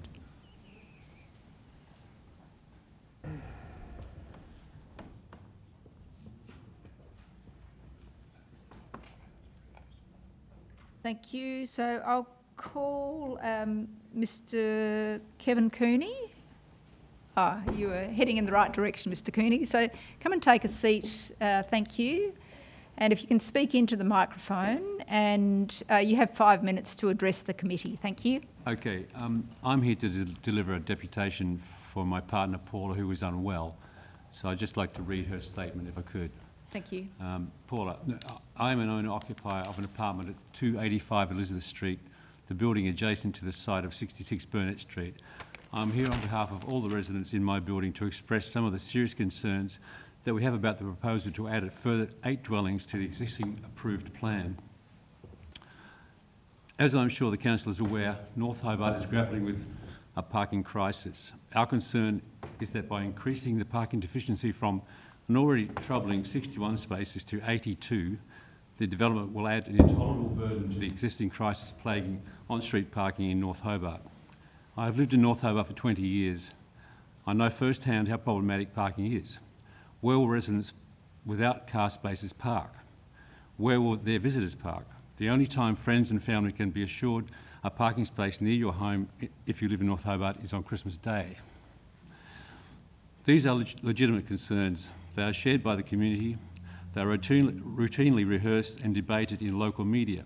You should think that, in light of the importance of the issue for the residents and businesses of North Hobart, the plan representing the developer would do their due diligence, make an effort to allay the community's fears that this proposal would not contribute further to the crisis by supporting their claims with empirical data and even reasoned argument. They have offered neither. Instead, I cannot help but feel that this proposal has been served up with little more than vague assumptions. Take their first response to the concerns relating to the parking space deficiency. They state simply that those who end up living in an apartment without a car space have done so by choice, as though actively selecting one lifestyle over another. Not only is this just pure speculation, I'm not even sure it is the most reasonable assumption to make. It is more likely that those who end up in an apartment without a car space will be capitulating to market forces that have made renting and buying property in Hobart virtually impossible. And is there even a viable alternative to car transport for these future residents?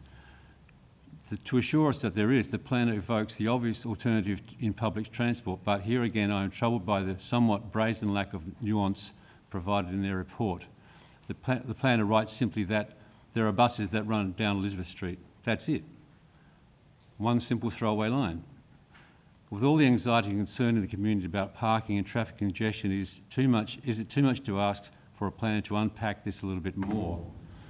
As the engineer's report points out, there have been no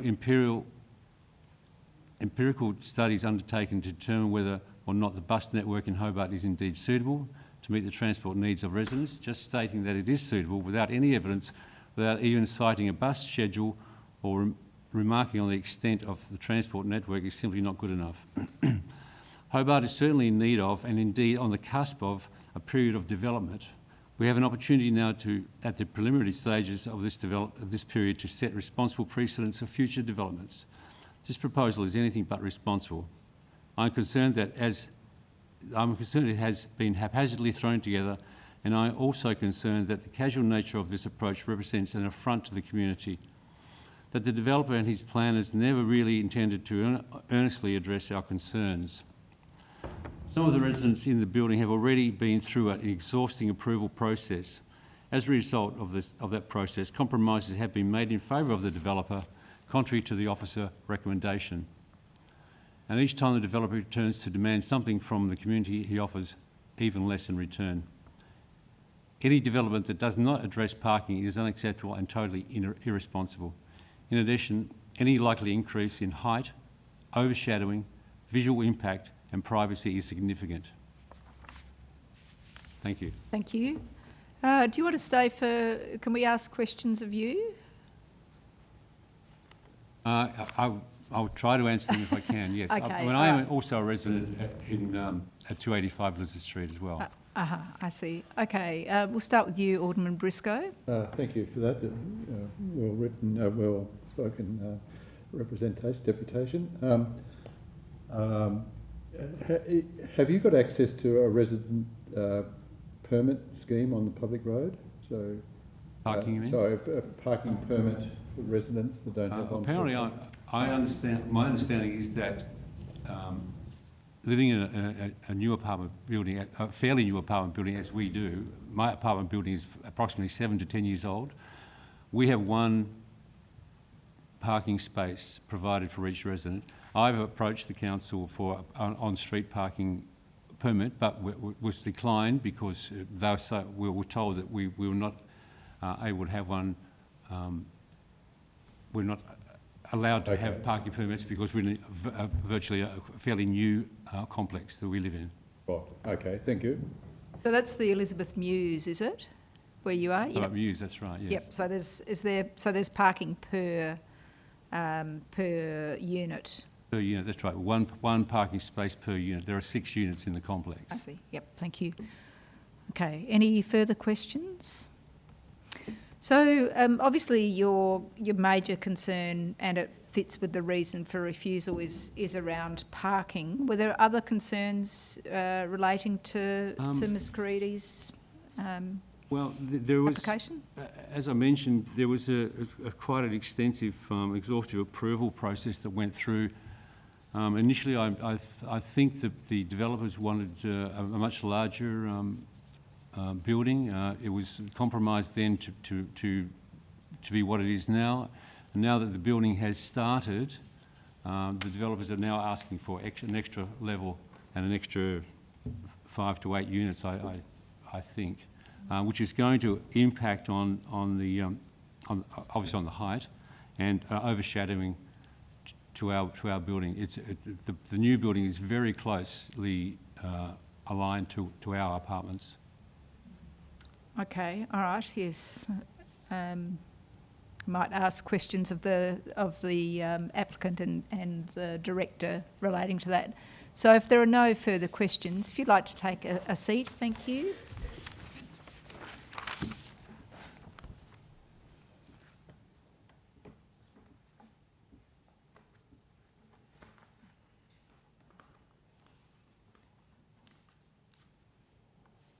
And I'll now call Ms. Jackie Blowfield and Mr. Ian Roberts to the table, please.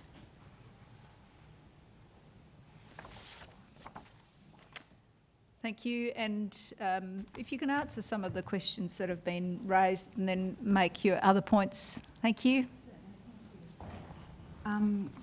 In relation to the concerns raised, we're certainly aware this project has gone through fairly extensive sort of approval processes, starting a number of years ago, as the councillors and aldermen are aware. The project has recently sort of started construction after a fairly sort of detailed design and construction sort of detailing that happens after planning approval is granted and before you can actually start digging holes in the ground. Through that process, I guess the time interruption between those during that detailing process for the building design. Obviously this area and this block is an area that will eventually transition probably to something quite different, and that included the approval of another apartment complex that's further a little separate but further along Burnett Street from where this development is. And as part of the detailed design process, this opportunity to look at provision of perhaps a small number of additional dwellings was investigated by the architects. This sort of site is fairly, doesn't come along a lot. It's a site that is quite a large size, it's internal to the block and so has therefore limited impact on streetscapes. The opportunity to look at where on the site there was that opportunity to provide a little bit of additional accommodation,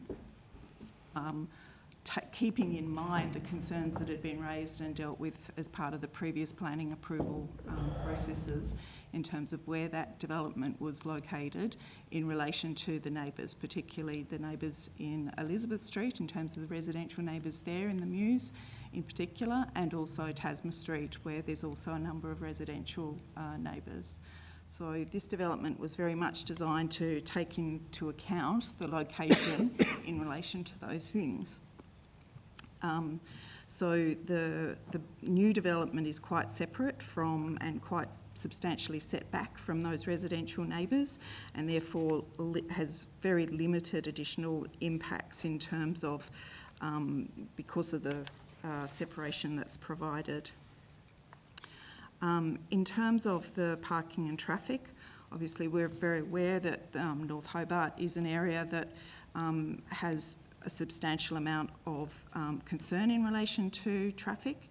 This development, however, is one that is really well located to support development which tries to balance provision of car parking. It provides for an average of 1 parking space per dwelling, in addition to providing alternative measures for parking of different types of vehicles, both motorbikes and bicycles, to support and encourage that transition to a different lifestyle, which is happening in inner city areas, and I think will be something that definitely happens more and more.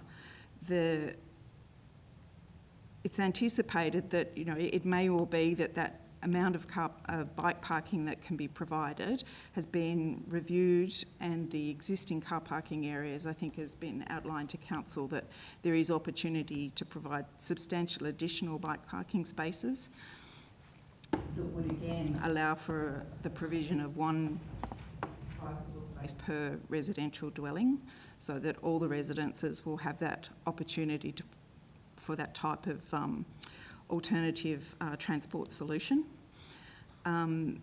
So really this development is trying to provide that balance between providing that 1 space per dwelling for cars, plus that encouragement and support for people that are looking at doing that sort of alternative and more sustainable type option. This site is also, as has been mentioned, located on a major bus transport route where you've got a service going past every 10 minutes, and another route also in Burnett Street that provides a service going in a different direction to the north-south up Elizabeth Street. Ms Blowfield, do you want to summarise if there are particular points that you want to raise? I don't want to cut you too short, but... So the development's able to increase the bicycle parking in the basement from 24, that's the current approval number, up to a possible 65 for 1 per dwelling. It allows for 2 spaces for car parking to be dedicated for residential visitor parking, and that would be consistent with what the planning scheme's requirement is for visitor car parking for the additional 8 dwellings that are proposed. The 5 car spaces that are surplus to the residential requirement, as well as the 2 accessible spaces, will be managed to provide for some of the visitor accommodation, and also can be managed as part of providing this sort of availability for resident visitors as well. Many buyers of the apartments that are, have either already signed up or are still expressing an interest in the apartments, particularly the smaller apartments, are actually opting to choose that sort of alternate motorbike parking that's being offered in the development, as opposed to opting to put their sort of bid in for an apartment that comes with a car park. So I think that the pre-sales, in effect, do demonstrate that the people looking to live in this building are looking to locate there and are aware of what the parking requirements are and what their transport needs are for them to live in this location. Okay, thank you. And are any of these short stay accommodation? Any of these new? No. No? So No, that's there's no the 8 change. are not short stay accommodation? But there is short stay accommodation within the There's existing 15 already approval? approved. Yep. Yep. Okay, thank you. Are there any questions for the applicant? Councillor Harvey, then Alderman Briscoe, then Alderman Varakis. So, thank you for your presentation, your deputation. So in 2019, 21.5 metre high building was applied for, which was seven stories, and that was rejected, and the compromise was 5 stories. And now we're going back to a 6-story again. So that rejection of 7 stories down to 5, and now back to 6. So you're hoping we can, you're trying to justify those 8 additional units. So when it comes to height, why should we agree to an additional height when we've already set a height previously, which was 14.2? Blowfield? The previous development in the original sort of iteration of the building had that levels across the entirety of the site. So actually the highest part was at the Tasman Street end. So there were, the redesign substantially reduced the development, and this proposal increases the height by the extra sort of 2.5 metres above the acceptable solution height of 15 metres, but it does so in part of the height where it's at its furthest distance from those residential neighbours. All right, okay, thank you. Alderman Briscoe. Thank you, Chair. In an email to us, the applicant has said that they would be managing some of the parking spots by a booking scheme. Can you outline that a little bit more? Yes.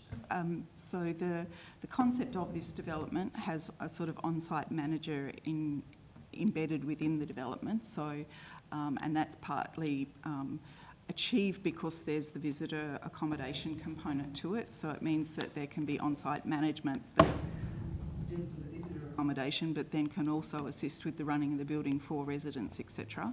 And it's anticipated that the car parking pool, which would provide for the visitor accommodation, would be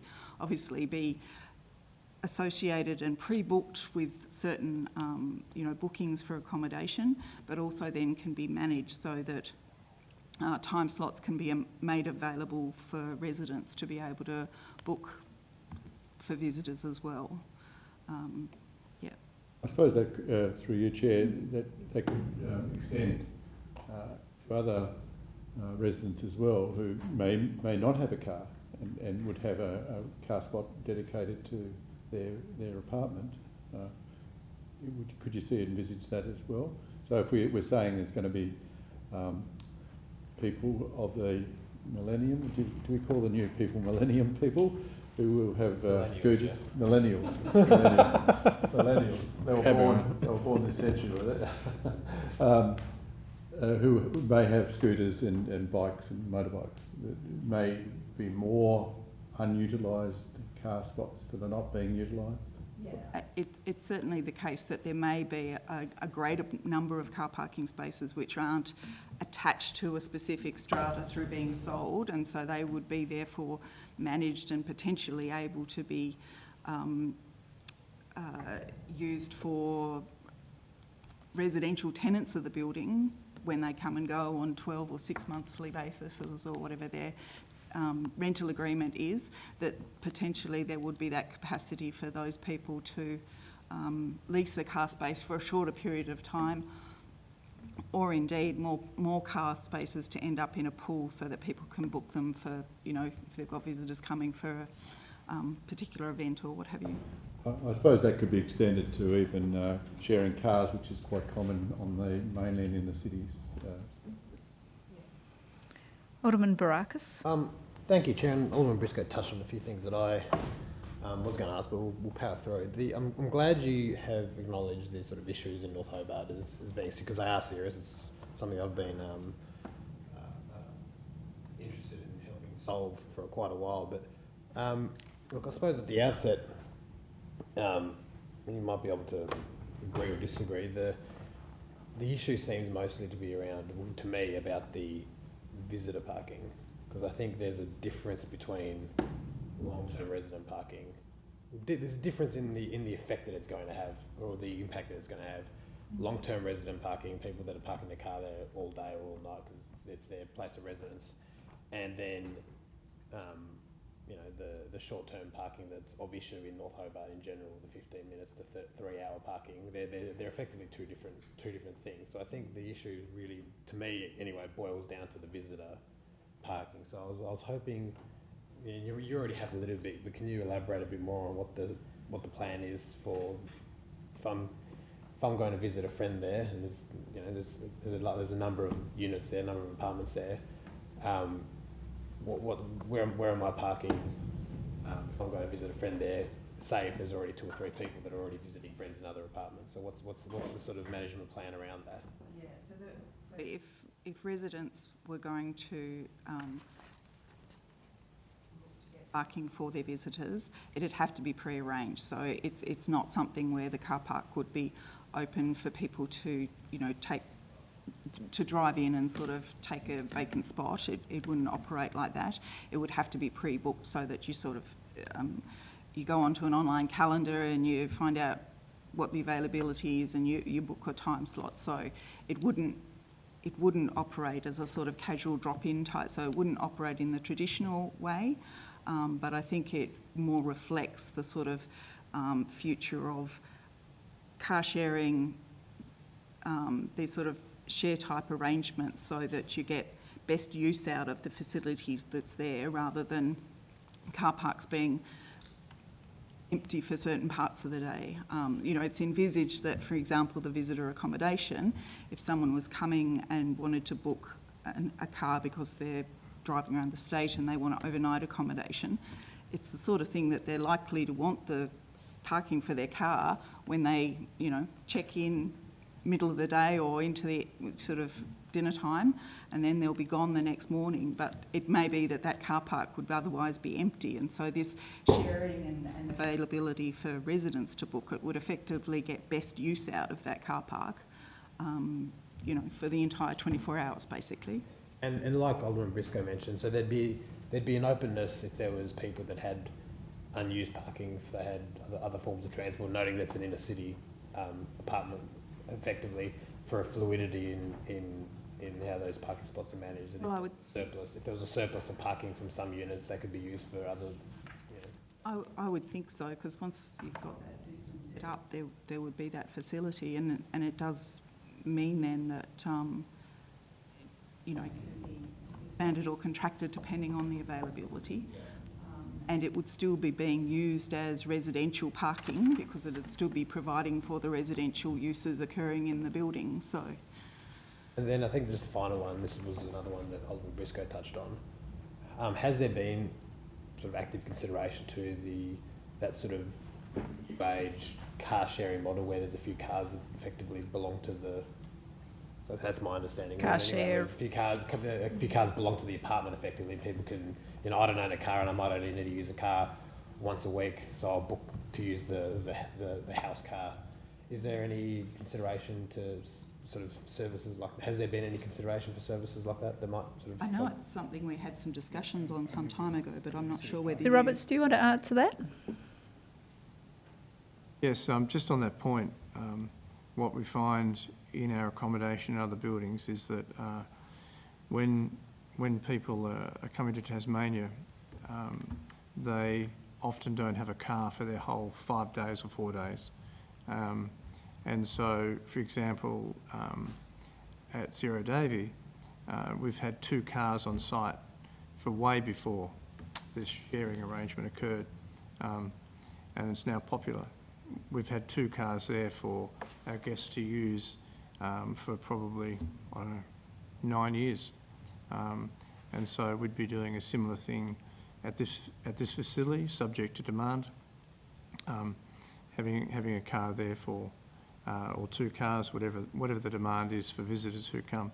So if we're having it for those visitors, then more than likely you want to get productivity out of it. And so if there's demand from other owners in the building, well, naturally they can book one. Thank you. Any further questions?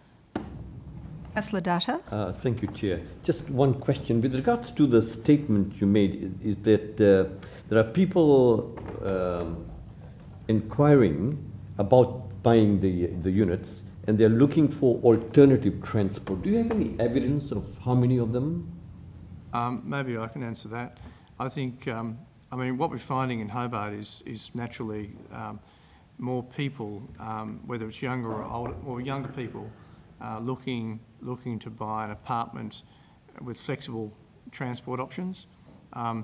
What we've seen around Australia in the last 18 months of COVID is that you're looking at village hubs in suburbs where there is amenity and where you can walk. They're becoming in high demand with those people who are maybe over 60, 65, 70, who don't want to have a car, but they want to live very, very close to a village hub. And we're finding that a large number of our buyers in one-bedroom apartments are either young or they're older, and they're looking for this alternate transport alternative. Councillor Harvey?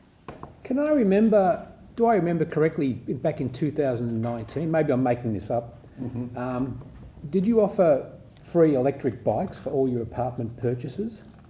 What we have offered, we've offered the ability to put a electric bike charging facility in every motorbike park, in every bicycle park, and every car park.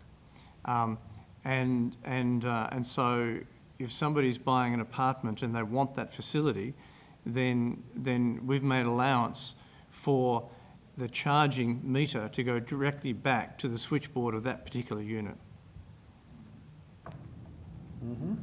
Why not? Okay, yeah. All right. I don't know if I'd leave my electric bike downstairs. I'd probably take it upstairs. It's probably worth $4,000. And I'm just reading something at the moment, which is about how everybody got a Vespa. Is this a question? No, it's a statement because I'm just reading it now. Anyway, everyone got a Vespa that bought an apartment in certain blocks in other cities. But anyway, don't worry about it. Anybody who is buying in this complex, the infrastructure has been put in place to cater for charging and for the visitor accommodation, which could also be used for the residential accommodation to a certain extent. If people haven't got one and they don't want one and put one in, we're actually at the moment designing to put 2 fast chargers in the building, and we're looking at that for a number of our buildings and our hotels right now. We're looking at putting 12 of those in our buildings in Hobart right now, and 2 will be going into 66. So in your marketing of these apartments through you, Chair, Yeah. do you orientate that marketing towards a transit-oriented or an alternative model of transit rather than the car model. It's not really a planning matter. No, but it'll help me Councillor make a Harvey. decision here tonight, though. Well, yeah. All right. Well, this will be the last question from you, Councillor Harvey. if you Well, don't no, mind. that's not fair either. No, Yeah. let him keep going. Yeah, it's not fair either. He's exploring things. So. All right, keep going. Yeah, if you wouldn't mind answering No, that. you've then. put me off now. Can you answer that, But Mr. those Roberts? sort of Sorry, tactics. could you just... What I'm interested in are your tactics within, you know, your marketing of your building here that would encourage people not to own cars, you know, as a sales pitch, as a sales point, to say, well, these are great apartments close to everything, you know, where you would not need to own a car. And is that a point of difference between your apartment and other apartments? I can't say that we're doing that. I think what we're doing is providing options for people to select. Mm-hmm. So there are options for people to select, and I think what we've done just recently, not only do we have, you know, these car parks, these bicycle parks, these motorbike parks, but in addition to that, we have over 35 storage spaces in the building, which are large enough and quite large for bikes to be parked if people have really expensive bikes and want to be secured, as opposed to in a secure car park. So I think just by the nature of what we're providing, we're trying to provide as wide a choice for people to choose what they want to do. All right, thank you. Yeah. Alderman Barakis, then Councillor Dutta. I didn't have my hand up, Chair. Oh, sorry, thank you Alderman for, Briscoe. I'm My looking young apologies. today. I'm seeing double. Thank you, young Barakis.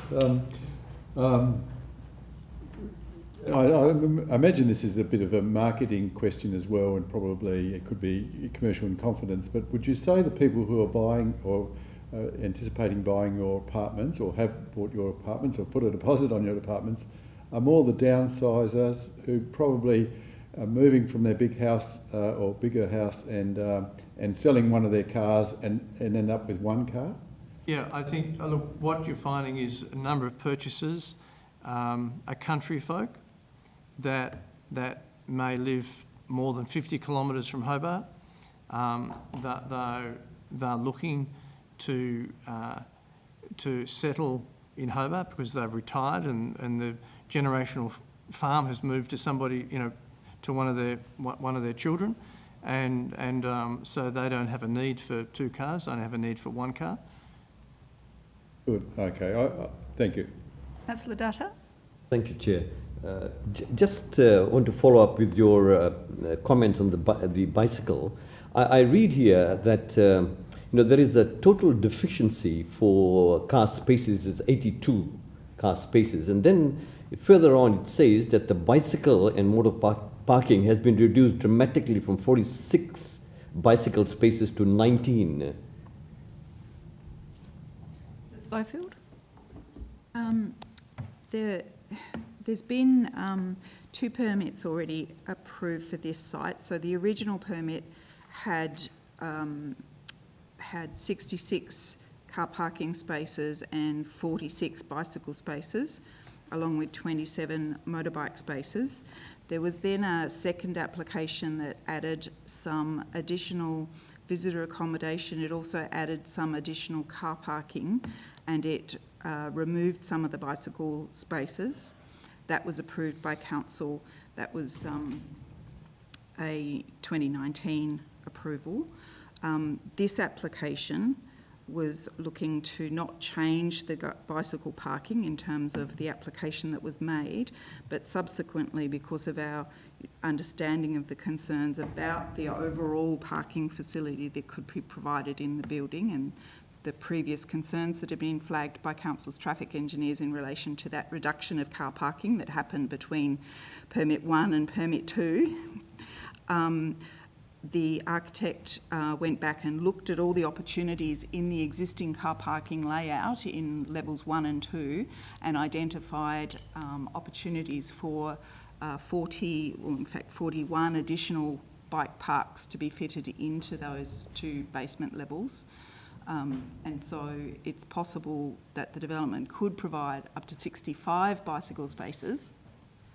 And that could be, achieved by a permit condition if council was desiring that to be the model that goes forward.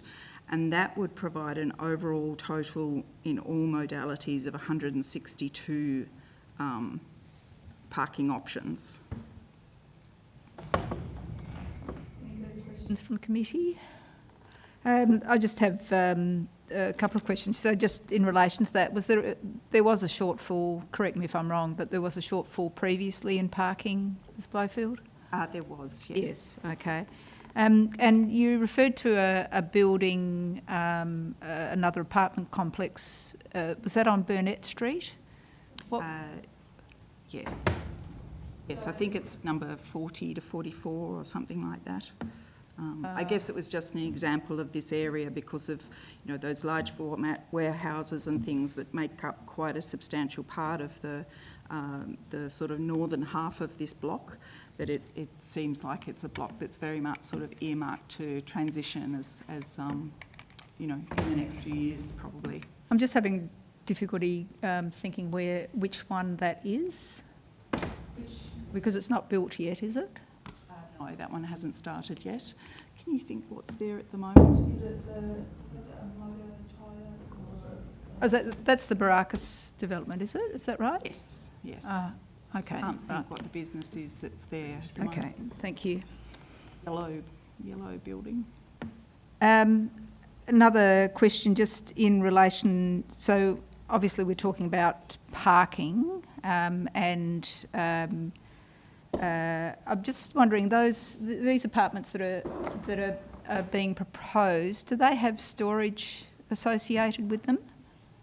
There is the development was designed with storage units in the basement 2 levels.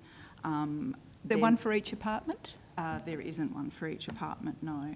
There's some shared storage areas and some individual storage areas. And again, it was a case where they were being, it was one of the options that people can look at, whether it's something that they, want to add into what they're looking to purchase, basically.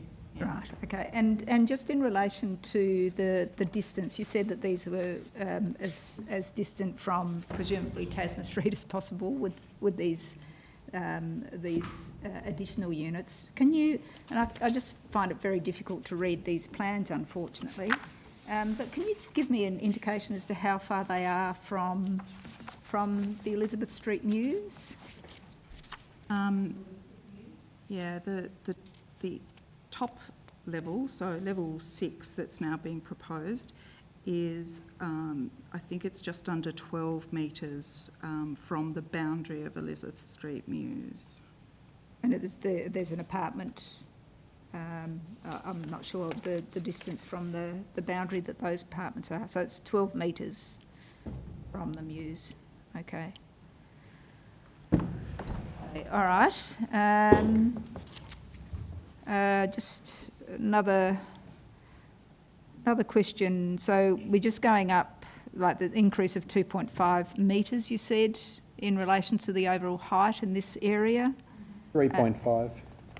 3.5, was it? Sorry, I heard 2.5. No, you did, but it was incorrect. So just in relation, so you feel that this application won't exacerbate parking in this vicinity?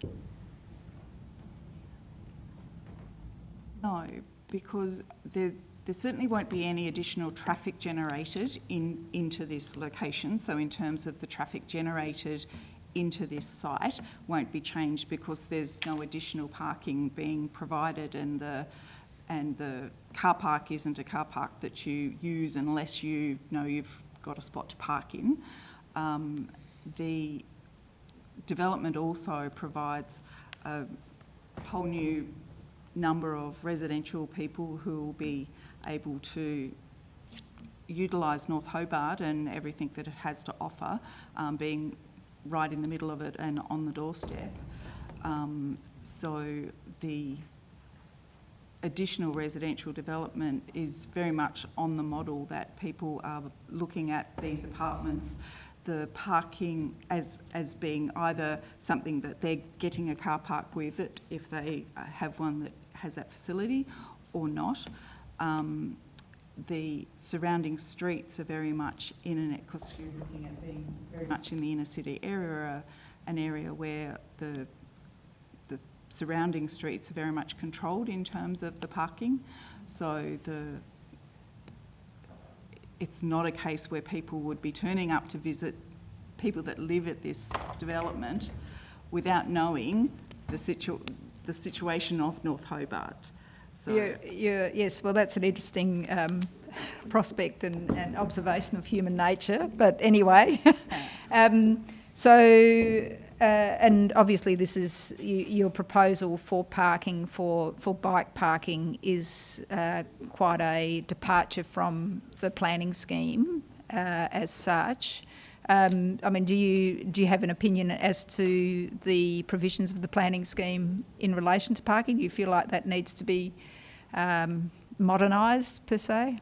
I certainly think that for such an inner city location, a development that achieves that one space per dwelling is probably much more along the lines of finding that compromise between providing a level of parking that provides for those people that still need a car, and yet providing a development that doesn't effectively end up generating a lot more traffic movements into those areas. Yes, it's a conundrum that we often face as a committee. Okay, thank you very much for your time. If you'd like to take your seats. If I could just say one thing in relation to the parking of the planning scheme. A block further towards the city, down Elizabeth Street, the planning scheme would require no car parking, which is, Yep. Yes, well, that's the nature of car.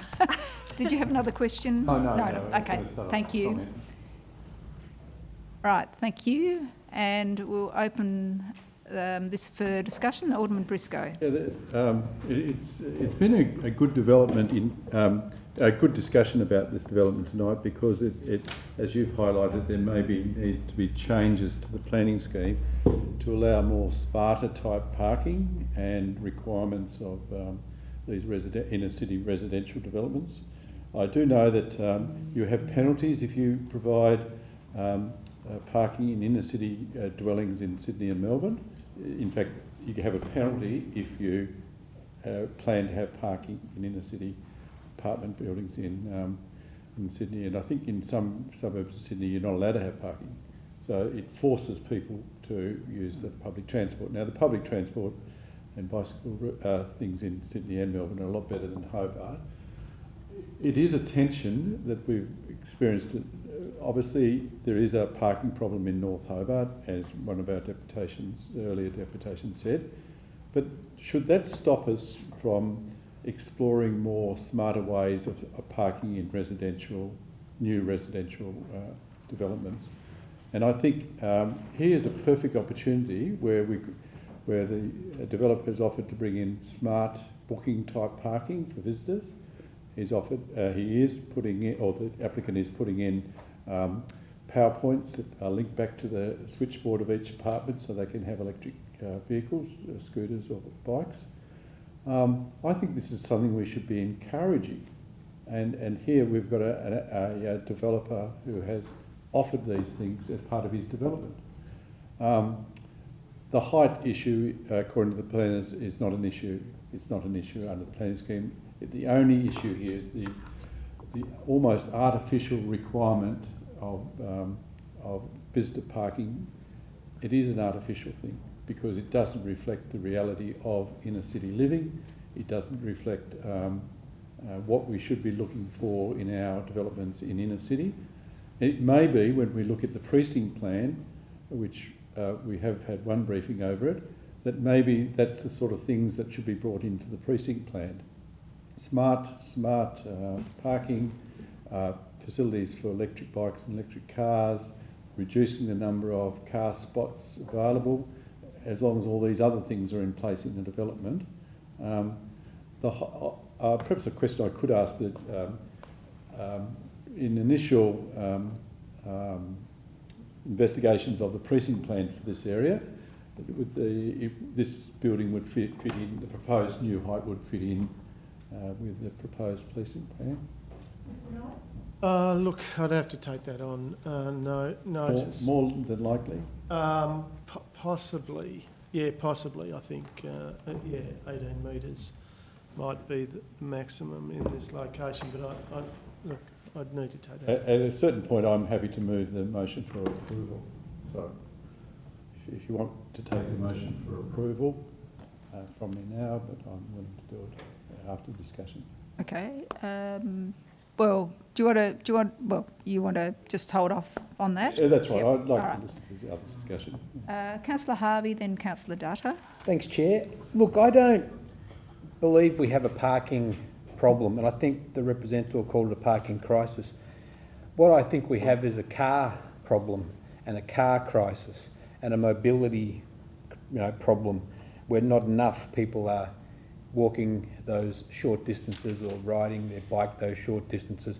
And I can hear the howls, we can't all ride bikes, how are we going to get up the hill, how am I going to take my fridge home, all these things. But it's not a parking problem, it's a mobility problem, that we just have way too many car parks. And if we have a requirement that every development has to, not every, sorry, that if developments have to have parking, we could be, exacerbating the traffic problem, the car problem. So, for example, an example was given of a development down the road, one of my favourite developments in Hobart, and there's no parking. An arrangement was made to use some council parking, but cars were discouraged from that development, so people had to make up their own mind of how, or find an option if they wanted to have a car, because there was nothing provided on site. And I think the same with this proposal. If these other options are really used, if there's booking systems, if there's encouragement to use other mobility options, and if there's the share car arrangement, if tourists who use those 15 units don't need to bring their own cars or don't utilise cars and it's promoted as such, then that's a really good thing. I understand the neighbours having concerns that there's going to be more demand on the existing car parking, but at some point in time we have to say we've got way too many cars in Hobart and we need to start thinking a bit more cleverly about how we reduce the number of cars, and that's by encouraging people to not own cars and to think about the alternatives such as public transport. So I'm also going to support the recommendation for approval tonight. I'm not concerned about the height because it didn't come up as an issue. What came up was parking, and I just don't support that now. I think we have to be really careful that we don't keep demanding car parking because it just means more cars entering the system. And until we get to the point where people don't need or aren't dependent on cars and they can use other mobility options, we're not going to solve the traffic problem. So I'll be supporting recommendation for approval tonight, but I do hope the proponent really does all those things to try and reduce the demand for cars and for car parking in the area. Councillor Dutta, thanks. Thank you, Chair.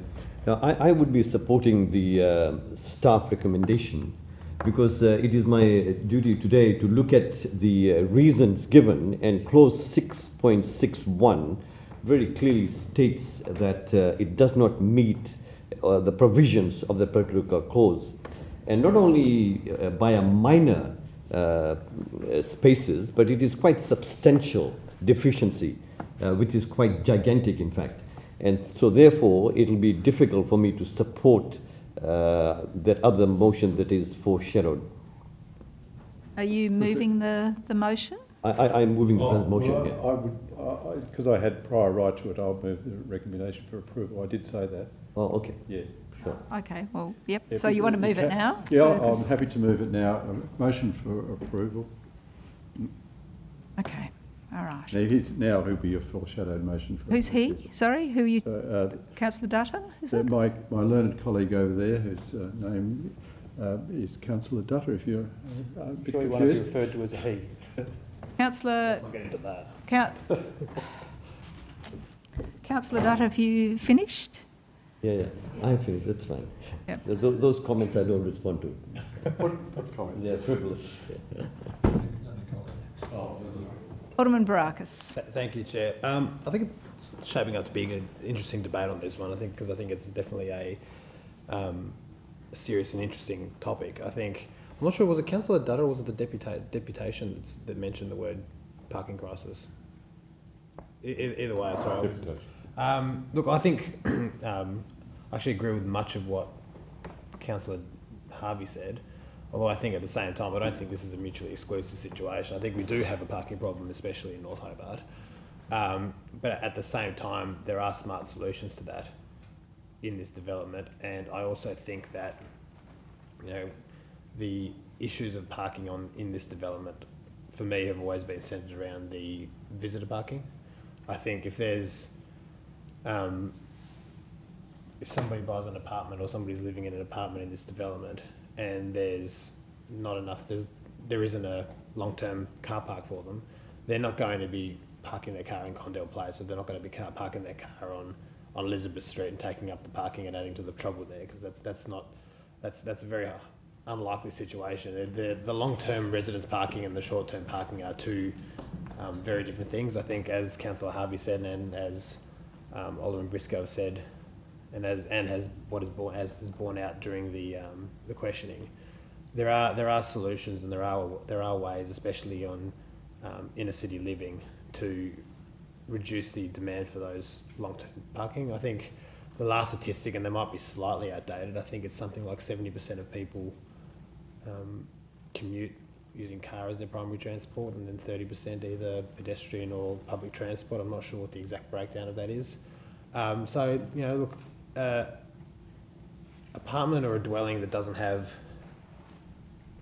a parking spot or parking spots might not suit everybody, but it doesn't need to suit every single person. It needs to suit enough people that there's a demand to fill those buildings. And from what I hear from pre-orders, that is happening. And I know it did come out during the questioning from the deputation. The sort of short, and I probably actually agree that it was a very short acknowledgement of public transport, because I think being on Elizabeth Street, being on what's a pretty regularly frequented public transport corridor, they probably did actually merit some further discussion. But as the debate's happening, I've pulled up the Metro plan, and even from when I pulled it up, there's a bus going past, and it's not exactly peak hour now, but 6:42, 6:52, 6:54, 7:02, 7:06, there's buses going past. It's almost every 10 minutes. Yeah, if you miss one bus, by the time you've gone, damn it, I've missed the bus, the other bus is coming up. So I think that from a mobility perspective, if you're someone like me that would use cars every day as a transport because of my lifestyle, there's that option. But if you don't necessarily need a car as a primary form of transport, I think there's a huge amount of other options, and there's other ways to encourage us, such as what came out during using the shared parking, using fluid and negotiable sort of methods of ensuring the maximum use of visitor parking. There's definitely ways around that. I think it's the visitor parking for me has always been the one that's been my concern on this, and I think what the possibilities are here, what the potential is here, and what's been discussed as far as the applicant's plan on addressing those visitor concerns, I think are very positive. I think the long-term residence parking, I think, is a completely different issue to what's being faced in North Hobart at the moment, and I would really reinforce the point that I think these aren't two mutually exclusive things. I think we can acknowledge that there's an issue in North Hobart, but I think at the same time, the long-term parking in a residential apartment, in an inner-city residential apartment, isn't something that translates to increased demand in Condell Place or Elizabeth Street in those 15-minute spots that, or the 3-hour spots that patrons of the restaurants or the bars or the news agency or chemist are that are regularly expressing their frustrations about, and rightfully so, I think. But I think this is one that would actually add to their business model, that would actually add to their frustration. So look, I won't say that this is a reflection of how I might vote next week, but I think this is something that does have positive solutions, and they have acknowledged that there is an issue in the broader area, and they have put forward plans on how to address that, and I think they've done it in a way that's a bit more forward-thinking, as Councillor Harvey said. So I'll be leaning towards supporting Alderman Briscoe's motion. Thank you, Alderman Barakis. Any further comments? Councillor Harvey. Just one more comment, and I have seen this a number of times, but I haven't pursued it as a thread of research. But there's evidence from Melbourne that in multi-residential tenancies that the occupancy rate is like 70%. So there's a huge number of people that don't actually use their cars, or don't have a car, sorry, or if they do have a car, they don't take it out very often. So I think there is a trend for less car ownership, that younger people are less likely to own a car now than they were, that getting licences has also been delayed. People are older when they get their licences. But I'll go back to the first point, is in that multi-residential developments or buildings don't necessarily have all their car parks occupied, and there's evidence from Melbourne that that's the case, and there's a number of high density places that no longer have cars, or they've gone for that share car approach, like the Commons buildings and the Nightingale, and these are trend-setting sort of buildings in Melbourne, and they don't have car parking. And that lowers the cost of development and the cost of purchase of a unit. So I think that's something we should be keeping a light on, a spotlight on, because it will influence how we make decisions in Hobart in order to see what the trends are and where we're heading. So, yeah. Mr. Noy, just in relation to the Barakis development, what sort of car parking was required in relation to that, and how does that? I mean, obviously there's a value of car parking spaces. Do you know what was required? Do you remember what was required for that very nearby application? I can just get that information. But in terms of the cost of car parking, it does add considerably to the cost of a dwelling. There's no doubt about that. You provide, car parking in these structures. They're 6 metres by, 2.5 metres. That's a lot of concrete to accommodate a car. So. And a lot of cost associated with that. This is a separate development, but do developers compare decisions that we make in relation to what sort of leniency we might have for one application versus another? No, look, I don't believe so. It depends on the market. It depends on a lot of things. The viability, the economics of construction, the size, the pre-sales, all of those sorts of matters come into the equation, and what market sector that they are looking to pitch at. So, 73 spaces required, 61 provided. Yeah, so 61 provided and 73 required. Yeah, so clearly a much more compliant proposal than this, but again, we're not considering this. No, we're not considering that. Okay. Just in relation to, we're looking at a building that was, or a development that is quite densely developed, and this is going to increase that.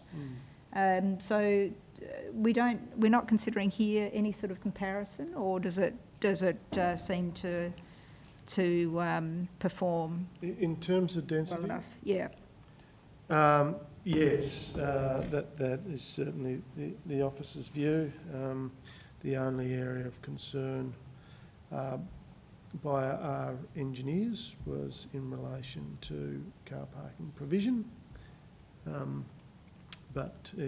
I think there's clearly been some arguments put that here tonight that would not support that. And in relation to residential amenity, so there's distance enough from Elizabeth News?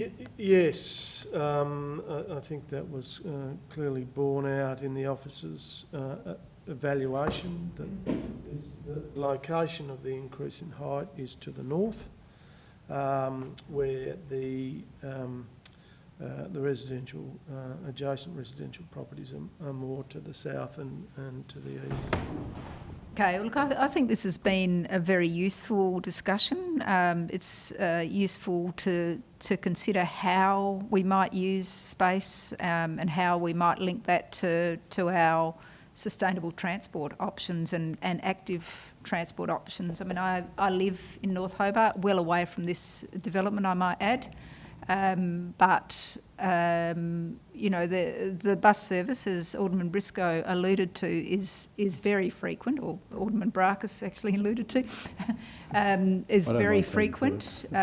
You are in walking distance for anybody who goes to the CBD regularly.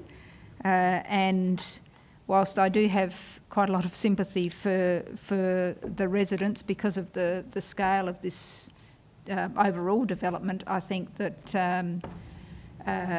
that this is suitable for an application. But I think it's upon us as elected members to think about how we support any sort of bike infrastructure that might go ahead. It's all very well talking about how good it is, but if you want people to use alternative transport, we do need to be championing that rather than just making decisions on individual development applications, and perhaps we need to consider that further.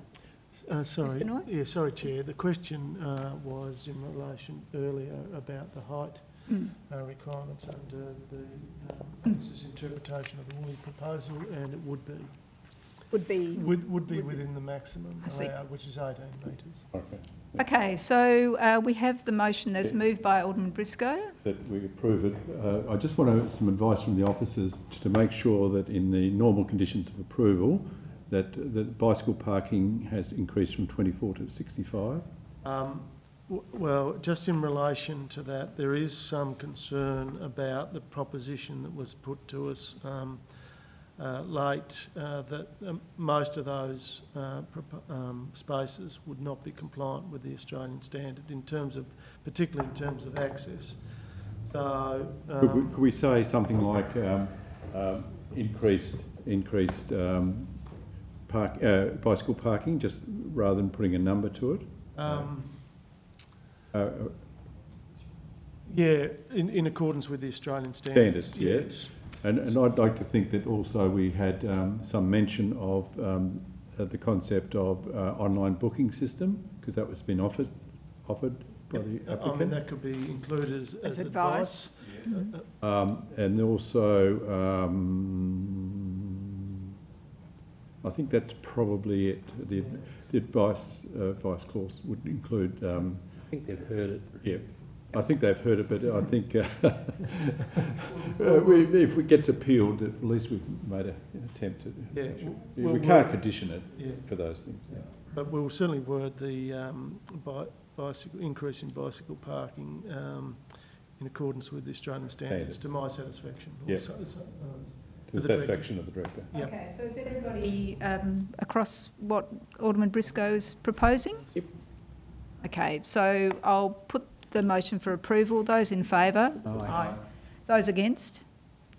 Show of hands, please. Those in favour? Alderman Briscoe, Alderman Brackus, Councillor Coates, Councillor Harvey, the Deputy Lord Mayor. Those against? Councillor Dutta. So the motion is carried, and that motion for approval will go to full council next Monday. Thank you for your attendance. I seek an adjournment, please, for 10 minutes. Thank you. So we'll be back to hear these next, the next two representations.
So I'll re-adjourn the meeting and we move to item 7.2.3, which is 51 Bay Road, Newtown, and we have Ms Carrie Risley if you'd like to come to the table. Thank you, and thanks for your patience. Bit of a break after such a long start to the meeting. So you have 5 minutes to address the committee. Thank you. Okay. Hi everyone, thank you for giving me the chance to speak. My name's Caroline Risley and I own and live at Unit 5 of 62 Bellevue Parade. The shadowing diagrams indicate that the height of the proposed development at 51 Bay Road and the fact that it's proposed to be built outside the building envelope will cause unreasonable overshadowing of my outdoor area and habitable rooms in winter. While I'm relieved my unit won't be overshadowed in the other seasons, in winter, because the days are shorter, I need to protect what little sunlight I have. My unit is my forever home. I'm from the millennial generation. No, I don't waste money on avocado toast. And I have a very good, stable, full-time job earning $58,000 a year. But you've seen the property prices. I will never be able to afford anywhere bigger or better situated than this. My unit is my forever home, so I've come here today to try and protect my forever winter sunlight. I've read the planner's report and it goes into some detail on the different aspects of the units at both 62 and 64 Bellevue Parade, including other outlooks and other sources of sun they have from other windows. The units of 62 Bellevue Parade, where I live, have half of their windows facing directly east and the other half directly west. That means that for half of the day, all of the sunlight comes from one side, and for the other half of the day, from the other side. This proposed development will affect the western side, where all of the afternoon sun available to our rear outdoor spaces and our western side habitable rooms comes from. The planner uses the existence of the upper level western windows as a reason to dismiss concern about the shadowing impact on the lower level western windows. All of the western upper level rooms at 62 Bellevue Parade are bedrooms. They are 2-bedroom units. The upper level of our units contains only bedrooms. The lounge room is downstairs and the 2 kitchen windows are the only downstairs habitable room windows on the western side. Other statements in the planner's report indicate that kitchen windows are not considered to be as important as lounge room windows.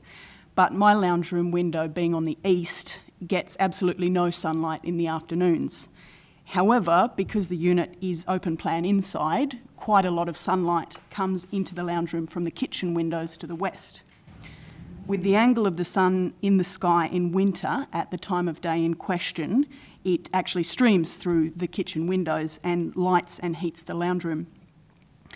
The kitchen windows are only 3.1 metres from the rear boundary of my property, and though my building was completely left off the shadowing diagrams, they do clearly show that at 3 p.m. on the 21st of June, the shadow extends considerably beyond the boundary of 62 Bellevue Parade, which will overshadow my outdoor area and my indoor living areas, only source of sun for a significant portion of a winter afternoon. The report also notes that a large portion of my outdoor area is already overshadowed by the garage of Unit 3, 49 Bay Road. This is true, but I have a split-level backyard. The lower part is covered by that shadow. The upper part, which includes a small deck and my kitchen windows, is not. My lounge room is lit in the afternoons by the western sun from the kitchen windows, which of course has a heat benefit as well, which is particularly important in winter. I understand there must be a compromise somewhere, and because my unit overlooks 51 Bay Road, I've seen what the applicants have done to restore the existing house there, which looks really great.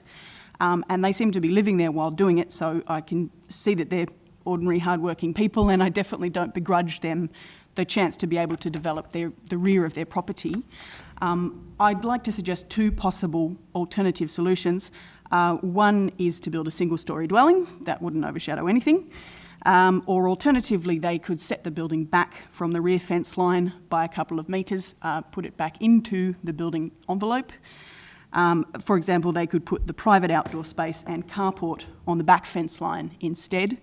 I'm not sure why the applicant hasn't already considered that, it would put the rear dwelling closer to the existing front dwelling at 51 Bay Road, but the applicant has already removed the French window from the back wall there, and now it's only a wall there. The only room with a window at the back of the existing dwelling now is a bathroom.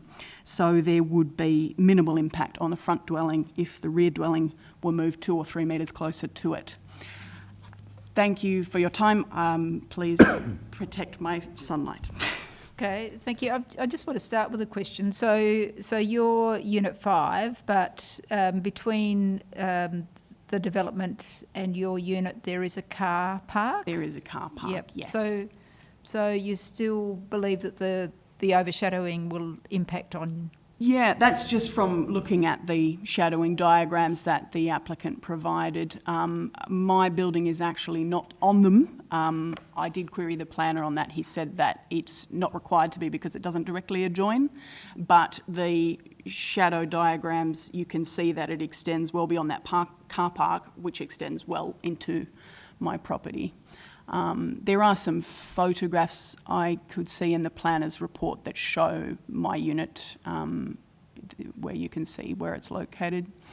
Okay, all right. All right, thank you. I'll open it to questions. Councillor Harvey. There's 4 units on a lower level and then the next level. Are you a higher level or the lower level? Yes, I'm the first one on the higher level. First one on the higher, yep. Yeah. Thank you. So they're not 2-storey units? They are 2-storey units. Top storey is bedrooms and lower storey is kitchen, bathroom, lounge room. And the overshadowing is to both levels or the top level? Does it touch the I top don't level? believe so. The overshadowing diagrams aren't 3D, but the planner's report indicates no. But I'm concerned because my living area is on the lower level. Further questions? Well, just to clarify, Chair, yeah, so sure. you've already got that back fence, then you've got the car park. So the additional shadowing will create more shadow than your back fence on your... Yes, my back fence actually doesn't overshadow my unit at all because my unit is higher up. So the backyard is lower level, so that's sort of there. Backyard is there, and then the unit itself and my back door and my kitchen window and so on are at least half a storey higher than my back fence. So just to clarify again for me, at the back of your units, that's the area that you're talking between the fence and that's your area? That's my outdoor area, and then the kitchen window is directly behind that, as is the bathroom window, but I'm not concerned about the bathroom. Yeah. Okay, all right. And through you, Chair, what's the status of the car park that's between you and the proposal? That's the car park of 64 Bellevue Parade. It wraps around behind 51 Bay Road. Yeah, that's the apartments. Yeah, on the street side. The apartments that are actually yours? Closer. Okay, all right. That could be developed at some point as well, I imagine. Mr. Noy, did you want to answer that question, or you? Well, it may, although it is used for car parking, as I understand, for the substantial unit block. Okay, all right, thank you. So if there are no further questions, if you'd like to take your seat again, thank you. Thanks for your deputation, and Mr. Banks will just wipe down the table, and I'll ask. Thank you for your time. Do you want to listen to the? Oh, you can't stay. Oh, you're welcome to sit at one of the chairs at the back. You can listen to this if you like to. Mr. Ward.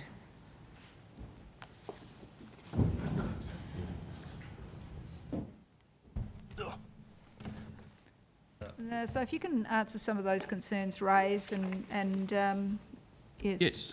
Thank you. Well, right at the very start of this development process, I contacted council, which was Cameron Sheriff from the planning department, and we started a process before I actually went to my designer. So I've worked with Cameron the whole way through. We did do some original drawings which Cameron thought might be pushing the boundaries a little bit in regards to shadowing. So we completely scrapped them, started again, and have gone down this direction here.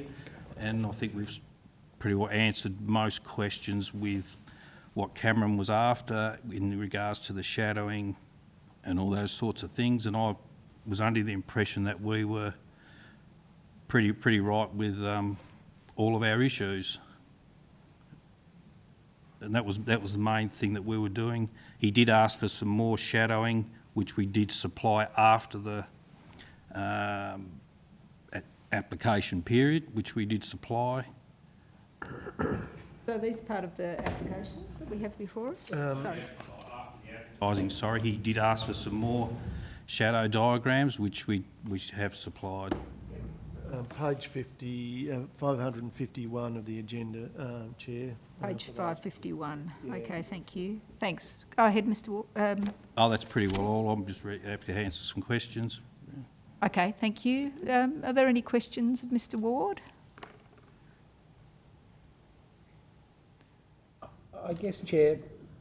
Councillor Harvey. So your roof is that like that? Yes. If it was like that, did you consider?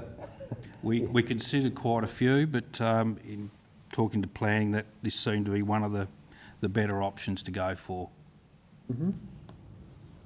And as you obviously didn't see the original drawings, but on the upstairs it's set back off the side boundary that was for shadow and all the other sort of things. So we didn't just go in there and not think about anybody. We did it in a bit of a process. Thank you. Okay, all right. Thank you. If there are no further questions, please take your seat. Thank you. And I'll open the item for discussion. Are there any questions of Mr. Noy or Alderman Briscoe? Look, I'm having trouble determining what the effect of the shadow diagram is on the person who made the deputation against us. So that's on page 551. Can perhaps the director just go through us in his view about the shadow diagrams? Director? Yes, and it would be of benefit to Ms Risley as well to view the new shadow diagrams, because it does present it in a 3D representation, and it does indicate with the green line the shadow cast from the existing fence, and also red line depicting the shadow cast by the new building. And I think it demonstrates that very little increase is produced on what's already at the worst time of the year, on top of what's already cast by the fence. So as officers, we're reasonably comfortable that that this proposal does not add to any significant degree. What red line are you referring to? Yeah, well, I haven't got a red line either. This is additional one. Okay. Yes, on page 551, in the afternoon, the 3D image on June 21st at 3 p.m. There is the aerial view, and above that aerial view is a 3D representation of the new build, and there is a red line. I've still got no red line. Yeah, it doesn't come out on our screens. Yes, maybe Ben... it says red line. Yeah, it does. It does, maybe Ben's got a much more sharper vision, and I do how come we don't get that sharp vision? If you go to the City of Hobart webpage, committee, planning committee, click on your items and you can load up. It's attachment C. It's a single attachment, Gandy and Roberts green line. shadow diagrams. It's very clear because it's in PDF. I wonder if I can show this side. Yeah. There you go. So the red line is proposed, and the green line is the existing shadowing caused by the fence. Right. That is. In here. Oh, right, in there. In there, yep. So it doesn't make any difference, or very little. That's right. Right, okay, thank you. Yep. Yep. Did you want to see it? No, I can see it. I think it is on the agenda. So, okay, further discussion, committee, please.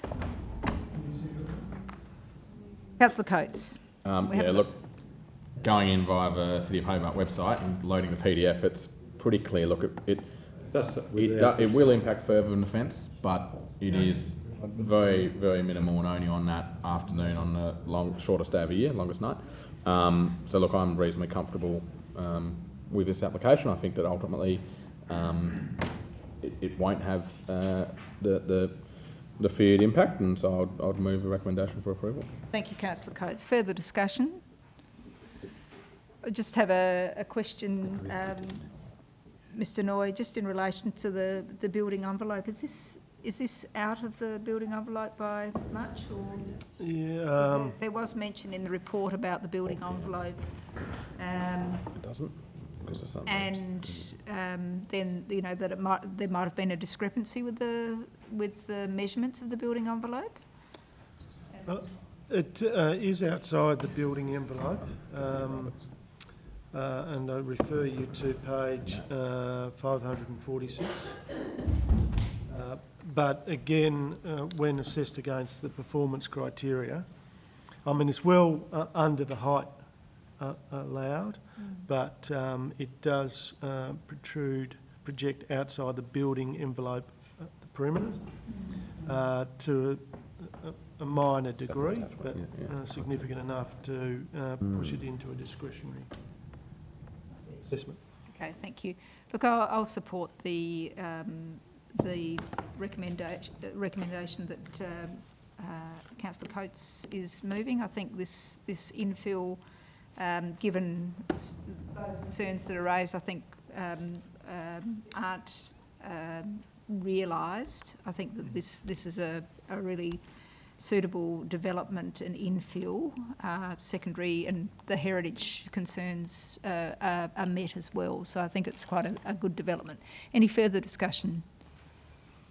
If not, I'll put Councillor Coates' motion. Those in favour? Aye. Those against? Items carried unanimously. And does that go? That goes to full council, doesn't it? Yes, because of the number of representations. So that will be considered next Monday. This recommendation goes to full council next Monday.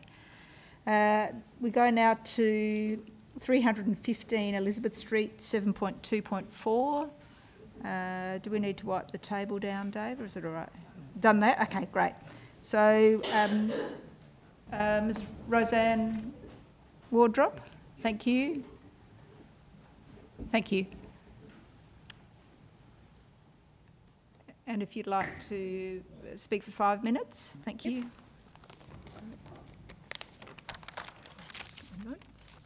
I have put in a representation against this proposal. It is severely impacting on the residential amenities.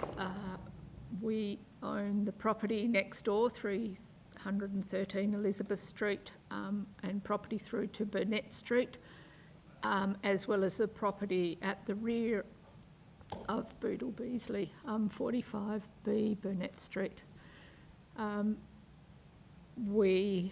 able to hear the noise from the outdoor area inside my house, which is made out of sandstone, so it's not a flimsy house. And this is, while they're not even operating at full capacity, their proposal is to have 120 people at tables, plus people standing in the outdoor area. So that's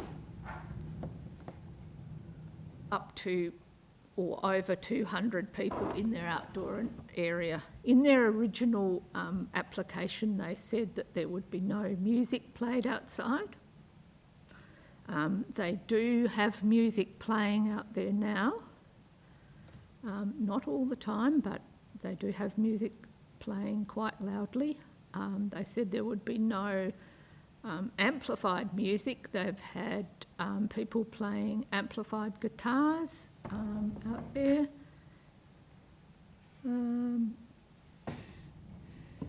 We have tenants in Burnett Street who can hear the noise and the music. I've had glasses thrown over my fence and smashed in the garden.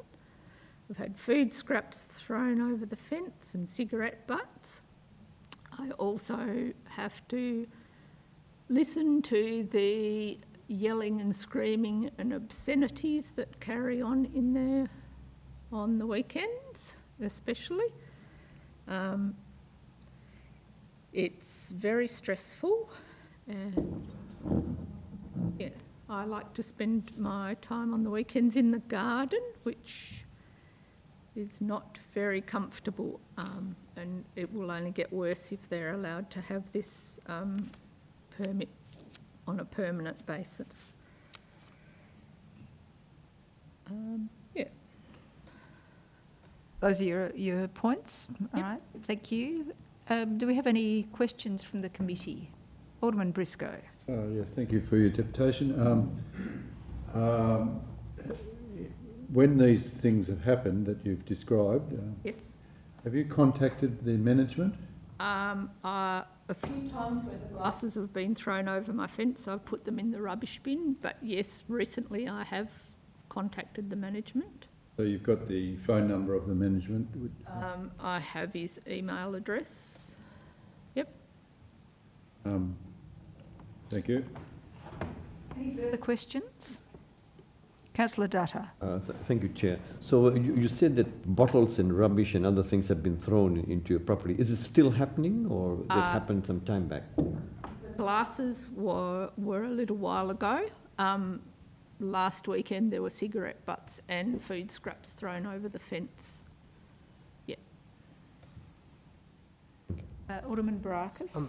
Thank you, Chair. So is your issue with the backyard or just the site itself? And then the use? My issue is with the noise from the outdoor area. So you're suggesting that there's amplified music, so presumably that's speakers at the, just as you They walk. had somebody on the stage that they have outside with an amplified guitar singing. If you look at their Facebook page, it shows it clearly, and there's a photo of it in my deputation. And so that was amplified, but you're saying that there's speakers as well for music? I believe so. I haven't been in there. Okay. All right. Just in relation to... no, I think that's probably all the questions I have. So even if they don't have amplified music in there, if they've got 200 people in that area, it's going to be very, very noisy. Okay, if you'd like to take your seat, thank you very much. And we have the applicant, once Dave's wiped down the bench, Mr. Philip is it Zakaria? Zakaria.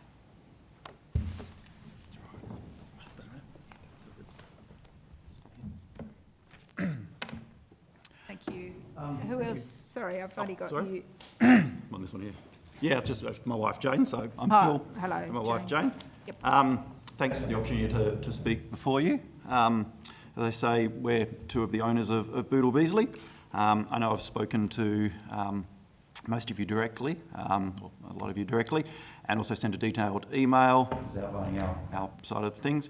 So I don't want to take up too much of your time. It's getting fairly late here at the moment. And I also don't want to go through the same material that I've included there. I did want to take the opportunity to address some of the claims that have been made in the couple of representations that were put. We believe that we're responsible operators of the backyard. We've gone to great lengths to try to minimise the impact on neighbours. I can totally understand that Roseanne might not always be happy that they live next to a food operations, food services area, but the reality is that the residence is adjacent to a commercial zone, and that's our venue. That part of the venue's been operated in the same way prior to us having it. As I mentioned in my email, we've spent over $20,000 on mitigating measures, large fences, 2.4 metre high fences up and down each side of the property, moving the rear area in the 3 metres to move it away from the back fence. It appears that many of the complaints about the noise and the lighting actually relate to the general operation of our business and the deck, which has already been permitted to operate. And I'd suggest they're not actually relevant to the particular backyard discussion that we're having. However, I'd also like to point out a few other things. Firstly, I noticed that it's been claimed that patrons have been climbing the fence into neighbouring properties. We've never had a report of this personally to us, and as was mentioned, the contact details are there, the phone number's there, because I know that my business partner has spoken on the phone before as well. So the fence is also 2.4 metres high, so it's a fair effort to hike your way over there. Secondly, excuse me, regarding the noise, currently the backyard is closed on the dot at 6 o'clock every night as per the conditions. Any outside noise outside of that area is from our back deck, which is around 80% of that is in the commercial zone anyway, and already permitted to operate until midnight. Also, contrary to what's been suggested, music is allowed under our permit conditions in the backyard. It's not allowed. However, there are no speakers, no amplified speakers in the backyard section. The speakers are only connected to the toilet block, which is well within the commercial zone. Those speakers, they also point the other direction. They point towards the backyard and the vacant car park on the other side of our property. There was one instance of an acoustic musician in the back on a decking we put across a bit of gravel that's there. This was on our 3rd birthday. It ran from 2 till 4 in the afternoon, and that has been the sole use of the backyard for any music outside of what is already in the commercial zone. There was mentioned lighting in the representations. We do have some lights on some trees. Again, the tree is in the commercial zone. We have no lighting outside on the deck, the backyard area, and any of the lighting outside of the tree areas is barely above head height. They're also not spotlights, they're little festoon lights. So there was mention that they were visible for kilometres, which we would dispute. Finally, while I don't think it was in any of the representations, I did want to quickly mention parking. It's obviously a fairly big issue out there, especially from what we've heard earlier this evening. Our experiences from our business and the nature of our business means that very few customers drive to where we are. It's most people would public transport, they walk from the area or so forth. So from our point of view, it's not a major issue from our customers and our point of our perspective. As I said in the email to you, the backyard is a really important part of our business model, particularly over the summer months. And with the opening of the borders in a couple of months, touch wood, we think it's going to be vital in helping us to provide a safe outside COVID space. It's, people do want to go out, and giving them that area with a bit more space is obviously, in the current climate, quite beneficial. And while I wouldn't want to overstate it, the anecdotal evidence that we've had from other businesses in the North Hobart Strip is that the backyard is an overall benefit to the area, bringing additional people to that North Hobart area. In that regard, I think it's worth noting that, as best as I can tell, no other restaurants or like businesses have actually put representations against what we're doing. In conclusion, should we continue to operate the backyard, or be allowed to, I can assure you that we will continue to operate it strictly in accordance to the permit conditions and the management plan, and we'll do anything we can to mitigate any impacts with neighbours. As I say, we've had one contact from neighbour regards an issue, and it was about the glass, and we've actually had security staff put in the back to cover that at quite a high expense to make sure that we try and mitigate issues as best we can, short of putting a 7-metre fence in. We're trying to do everything we can, but we do need to hear back as well to be able to react. We've had one issue and we reacted to it, but we had no others, so we can't predict what's happening. So thank you. That's all I'd like to say. So I'll open it to the committee for questions. Alderman Barakis. Thank you, and through you, Chair. I suppose just noting we did get representation from other neighbours who I think were okay. Well, just from okay. Yeah, fair enough. But were positive towards the business and said that you guys had responded to concerns that were raised that had been raised. Yes, well, that's what we'd actually tried to do. I suppose there is a bit of some of the suggestions that were made. I think were a little bit concerning as far as things getting thrown over. And Yes, that sort I of stuff. understand That's never good. And I think you kind of already answered the question that I was going to ask. Yes. You know, it'd be unfeasible to put 10-metre tall fences. Yeah. Stop the possibility of anybody throwing anything over. And I don't think that'd even pass the council. But my question was, would you consider having a full-time staff presence in the area? Yes, look, as I say, it's the first we've... good behaviour. And I don't know, this might be a question for staff later, if that's something that we could condition, but sure. That'd be something that you'd... Yes, look, if we'd known this was happening, then we would have made sure we had people out there monitoring what's happening. Yeah. We're unaware. So, yes, by all means, we definitely do whatever we can. I think if we can mitigate those sort of concerns... Yes, we would like to mitigate. We've got to get on with people around us. So, no, we're more than happy to do anything that would make it all a bit more amenable. Further questions? Anybody else? No? Okay. Just so your operating hours that you're proposing is 8 till 8 p.m. Do you close earlier than that? That's for the backyard space. Yeah. So the backyard, yes. So we don't close. I don't understand. So yes, we were proposing to, in the daylight hours and daylight savings only, to follow the daylight. There is no lighting in the backyard. We don't particularly want anyone down there when there's no in the dark. So we were just following the daylight savings hours till 8 p.m. And we open at 12 o'clock every We open day. at 12. We don't open at 8. We open at 12 o'clock. Yeah. Oh, okay. Yes. The permit's from 8, but we're not open at 8 in the morning. And just in relation to that birthday party, so you had a stage. Well, there. there's a bit. We had containers there that we had removed, and there's some gravel that was sitting there from where the container used to be. So we've put some decking across it. It's sitting there. It's not a permanent structure, and it's just a seating area. But yes, we had. So was that at the end of your block, or was it on the side? No, that was the one halfway up the block. So it actually faces the car park. So it faces north. It was where there was a container there. So we had that removed. It was just a flat, it's all gravel because we obviously had grass up until it, and now it's just a big gravel thing. So we put some decking timber across it, literally just sitting there. You can lift it up and move it. And that space, it's mostly just a space to sit. You can sit on grass or you can sit on decking timber. I don't know, did you need approval for... Well, it can come straight out. It's literally only there to cover gravel, and it's literally only a couple of inches high. So... I'll ask Mr. Noy. But if we did, well, look, it can be removed. As I say, it's not a permanent thing. It's not cemented in. It's literally just to cover some gravel. Okay, are there any other further questions? No. Okay, if you'd like to take your seats, thank you. Thank you. And I open the item for discussion. Any questions of Councillor Data? Through you, Chair, to the Director. The issue here, it appears that it's under clause 911C. So the existing food service use, does this apply to the whole site? Mr. Noy? No, it doesn't. It extends, obviously, within the existing building and the existing deck immediately adjacent to the building.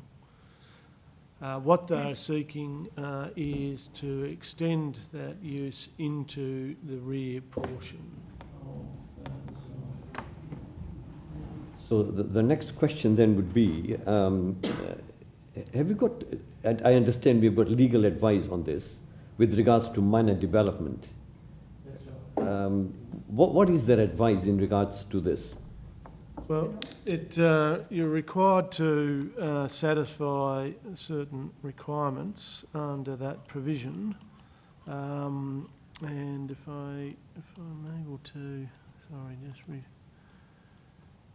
go back to the report and remind myself. Just bear with me.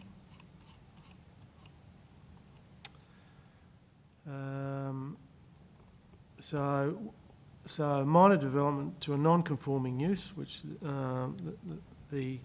I suppose the provision under which we could consider this requires that there is no detrimental impact on adjoining uses or the amenity of the locality, and no substantial intensification of use of any land, building or work.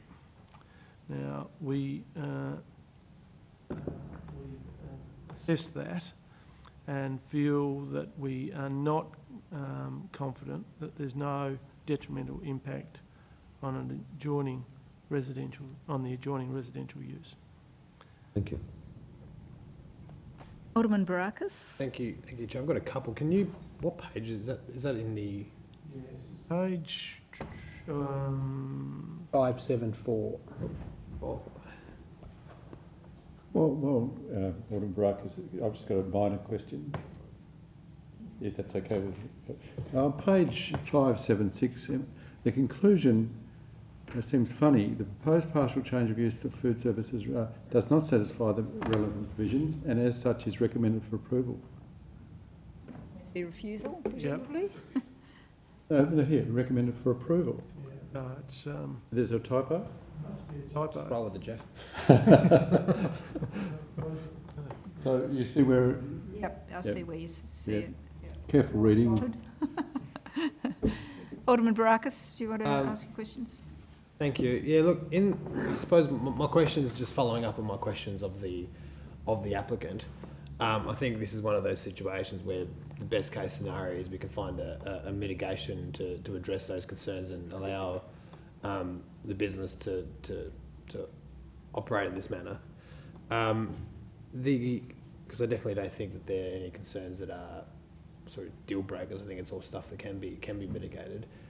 Is the possibility of putting a condition that that area is fully staffed whilst in operation? Is that something that we are able to condition?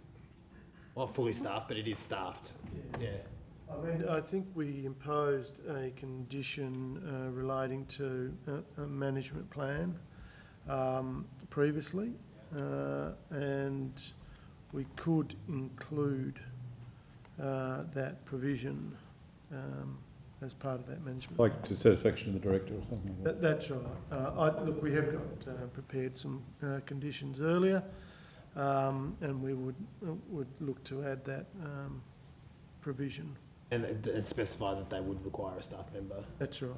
Look, I think given that, I think the largest concerns are the ones that were raised by the representative, or that there was things getting thrown over the fence, and there was some misbehaving and some lack of enforcement over behaviour in that area. I think if we do require that there is staff there to provide that enforcement, I think that's the best case scenario. Because even looking at that clause that you raised, Director, I think if any perceived or potential impacts that might exist, if they are to be mitigated, I don't see this as failing to meet those criteria that were brought up under clause 9.1.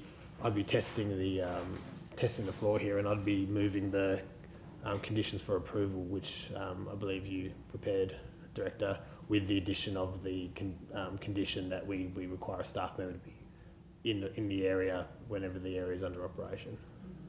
And just subsequent to that, the number of people who can use that area, is there a limit suggested, or an application for... COVID limit or a... Well, not a COVID limit, just because this is forever, isn't it, really, if it goes ahead? There'll be limitations anyway, because occupation limitations, given the number of toilets. So there may be some limitations under the Building Act anyway, but I'd need to take that on notice. We can have that provided to us by Monday, though. Yeah. Yeah, I mean, I don't know if you would consider that if we had that. I mean, had that as a clause. I'd consider it, but I'd like to know what the rules are currently to really But I think that'd be something perfectly reasonable to discuss next week. Thank you. Councillor Harvey? Yes, Chair. Do we have any data, any statistics on how many times there's been reports from the neighbour? How many breaches there's been, or Yeah, no. you know, no? But we're assuming there's a couple of complaints that have come through, so it's not like it's dozens. I'm not sure that they've necessarily. Yeah, we've had one complaint. One formal complaint. Yeah. Was that the incidence where the glass was? Yeah. So there's been no other noise complaints coming through. Only the one complaint. Only the one. So if we did condition it, you know, that there was a staff member out the back all the time, and I know there's provisions in here which says, even though it's a prohibited use, we can still, with discretion, allow a permit. So if that was the case, and there happened to be a number of breaches or a number of complaints, could it be revoked? No. We'd have to go through the process of escalation and all that sort of stuff. We'd have to go through a process of escalation. It would be a breach of the management regime. We'd need to pursue that through infringements and appeals and the like.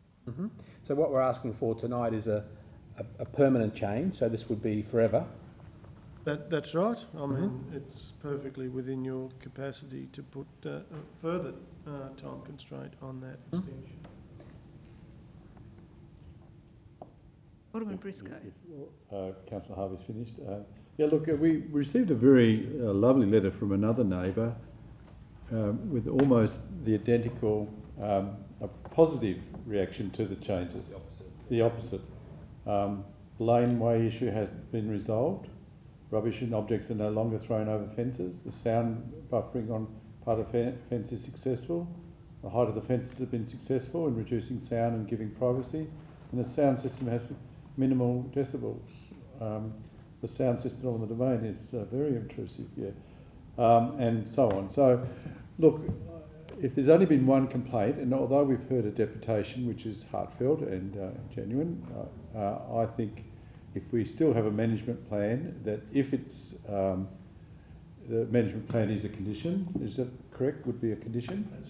So therefore, if it's a breach of a condition, then as Councillor Harvey said, there could be an escalation, and the complaint comes before us to see whether the permit could be revoked because they didn't meet the condition. Would that be the way, if it was to the ultimate end?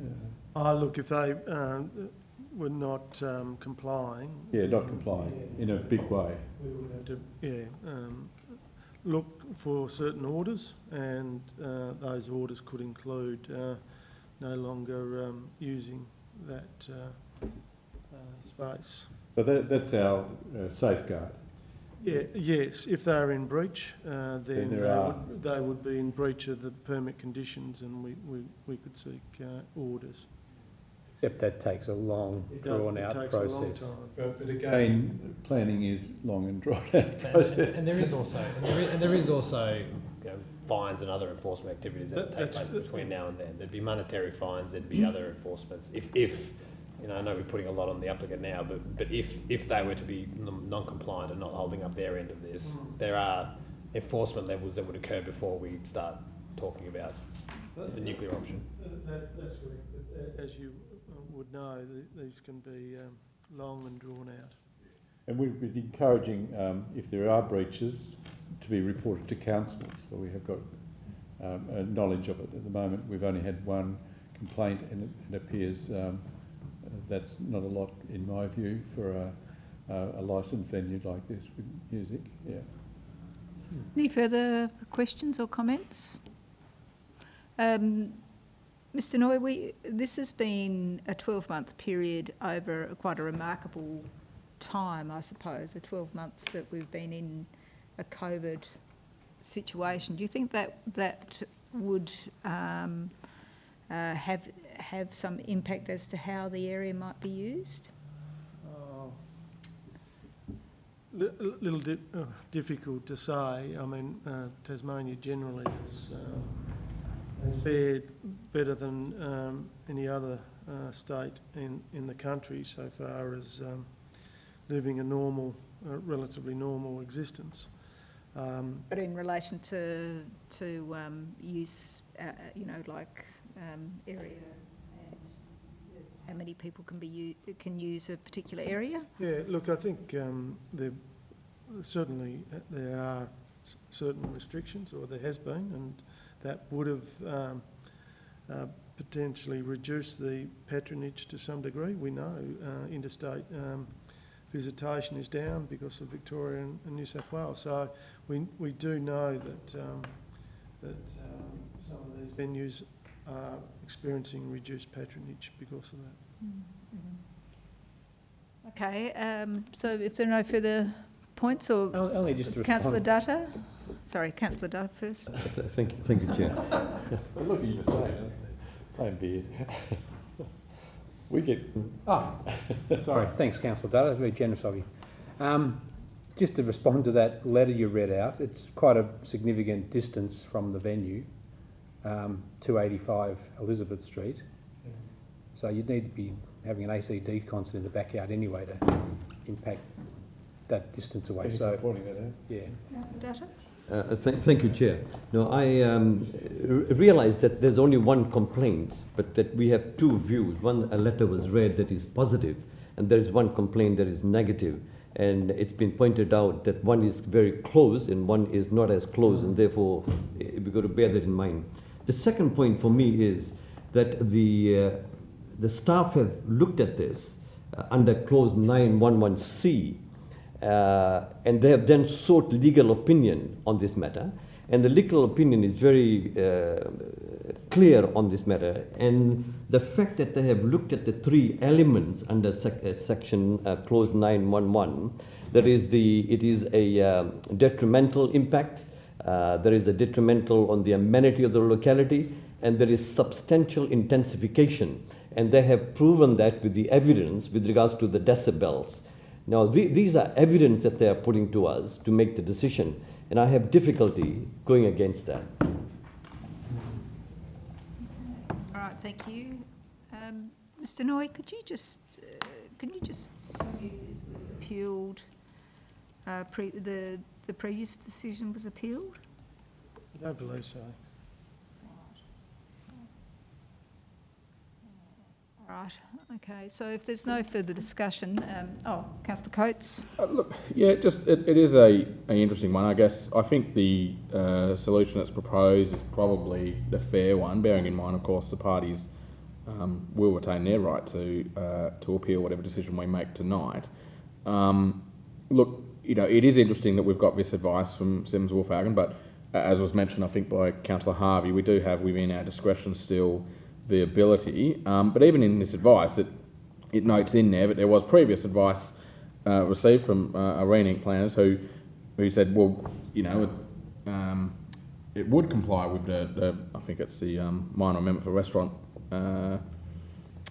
application for the whole land. So look, it no doubt there's probably a lot of legal eagles that could peck over this carcass, but if I could use that expression. Look, I think ultimately, at some stage we've got to view ourselves here as trying to find solutions, and I think what's been proposed and the management plan and the reasons for approval, I think are quite strong. And look, I think there clearly is a level of community engagement with this facility. This is not some business that hardly anyone ever goes to or uses, and if it was causing significant community concerns and issues, I like to think that our council officers are on top of those sort of things, and we would have heard a lot more than one complaint. So, I find myself sort of erring towards assuming that one complaint represents what is the exception rather than the rule, and yet, we have before us proposed conditions of approval, which do have that level of comfort built in. Plus, also has been mentioned, there is also the ability, if things don't go as we all hope they would, that there are, it's not the end of the case. There are enforcement actions that can be taken. So look, I find myself sitting here sort of thinking, well, what is the sensible solution and what is the community expectation? And I think that ultimately they've proven to be good operators. It's a weird site. It crosses multiple boundaries. We've got extensive advice here. There was extensive advice that appears that was given back in 2019, I think it was. So, look, I think the best way forward is ultimately to approve this, but only subject to the conditions that have been mentioned. So I think it's a good solution and hopefully meets the community's expectations. Thank you. And I appreciate those comments. I think that's a good synopsis. I, however, will be leaning towards refusal. Not that I don't think Boodle Beasley's a fantastic venue. It's just that I think the planning scheme affords a bit of protection of residential amenity. There's only a little bit of residential amenity, unfortunately, applicable for representors on the boundary. So I'll just take a converse position from you, Councillor Coates. So I'll put the motion as moved by, was it Alderman Barakis? Thank you. Those in favour? Aye. Those against? No. So a show of hands, those in favour?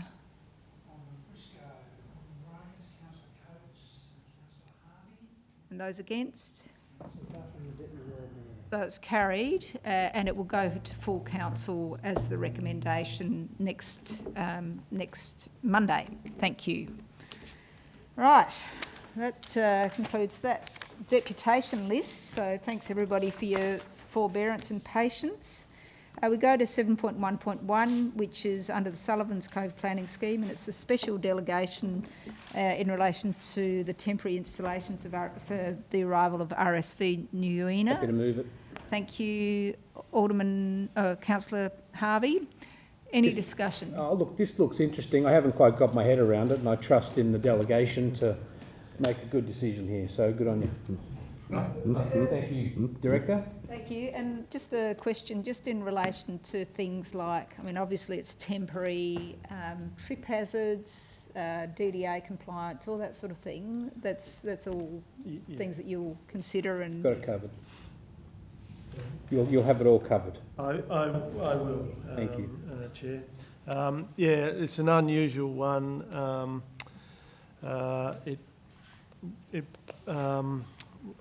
You know, the application came in a little later than we would have expected, so this just simply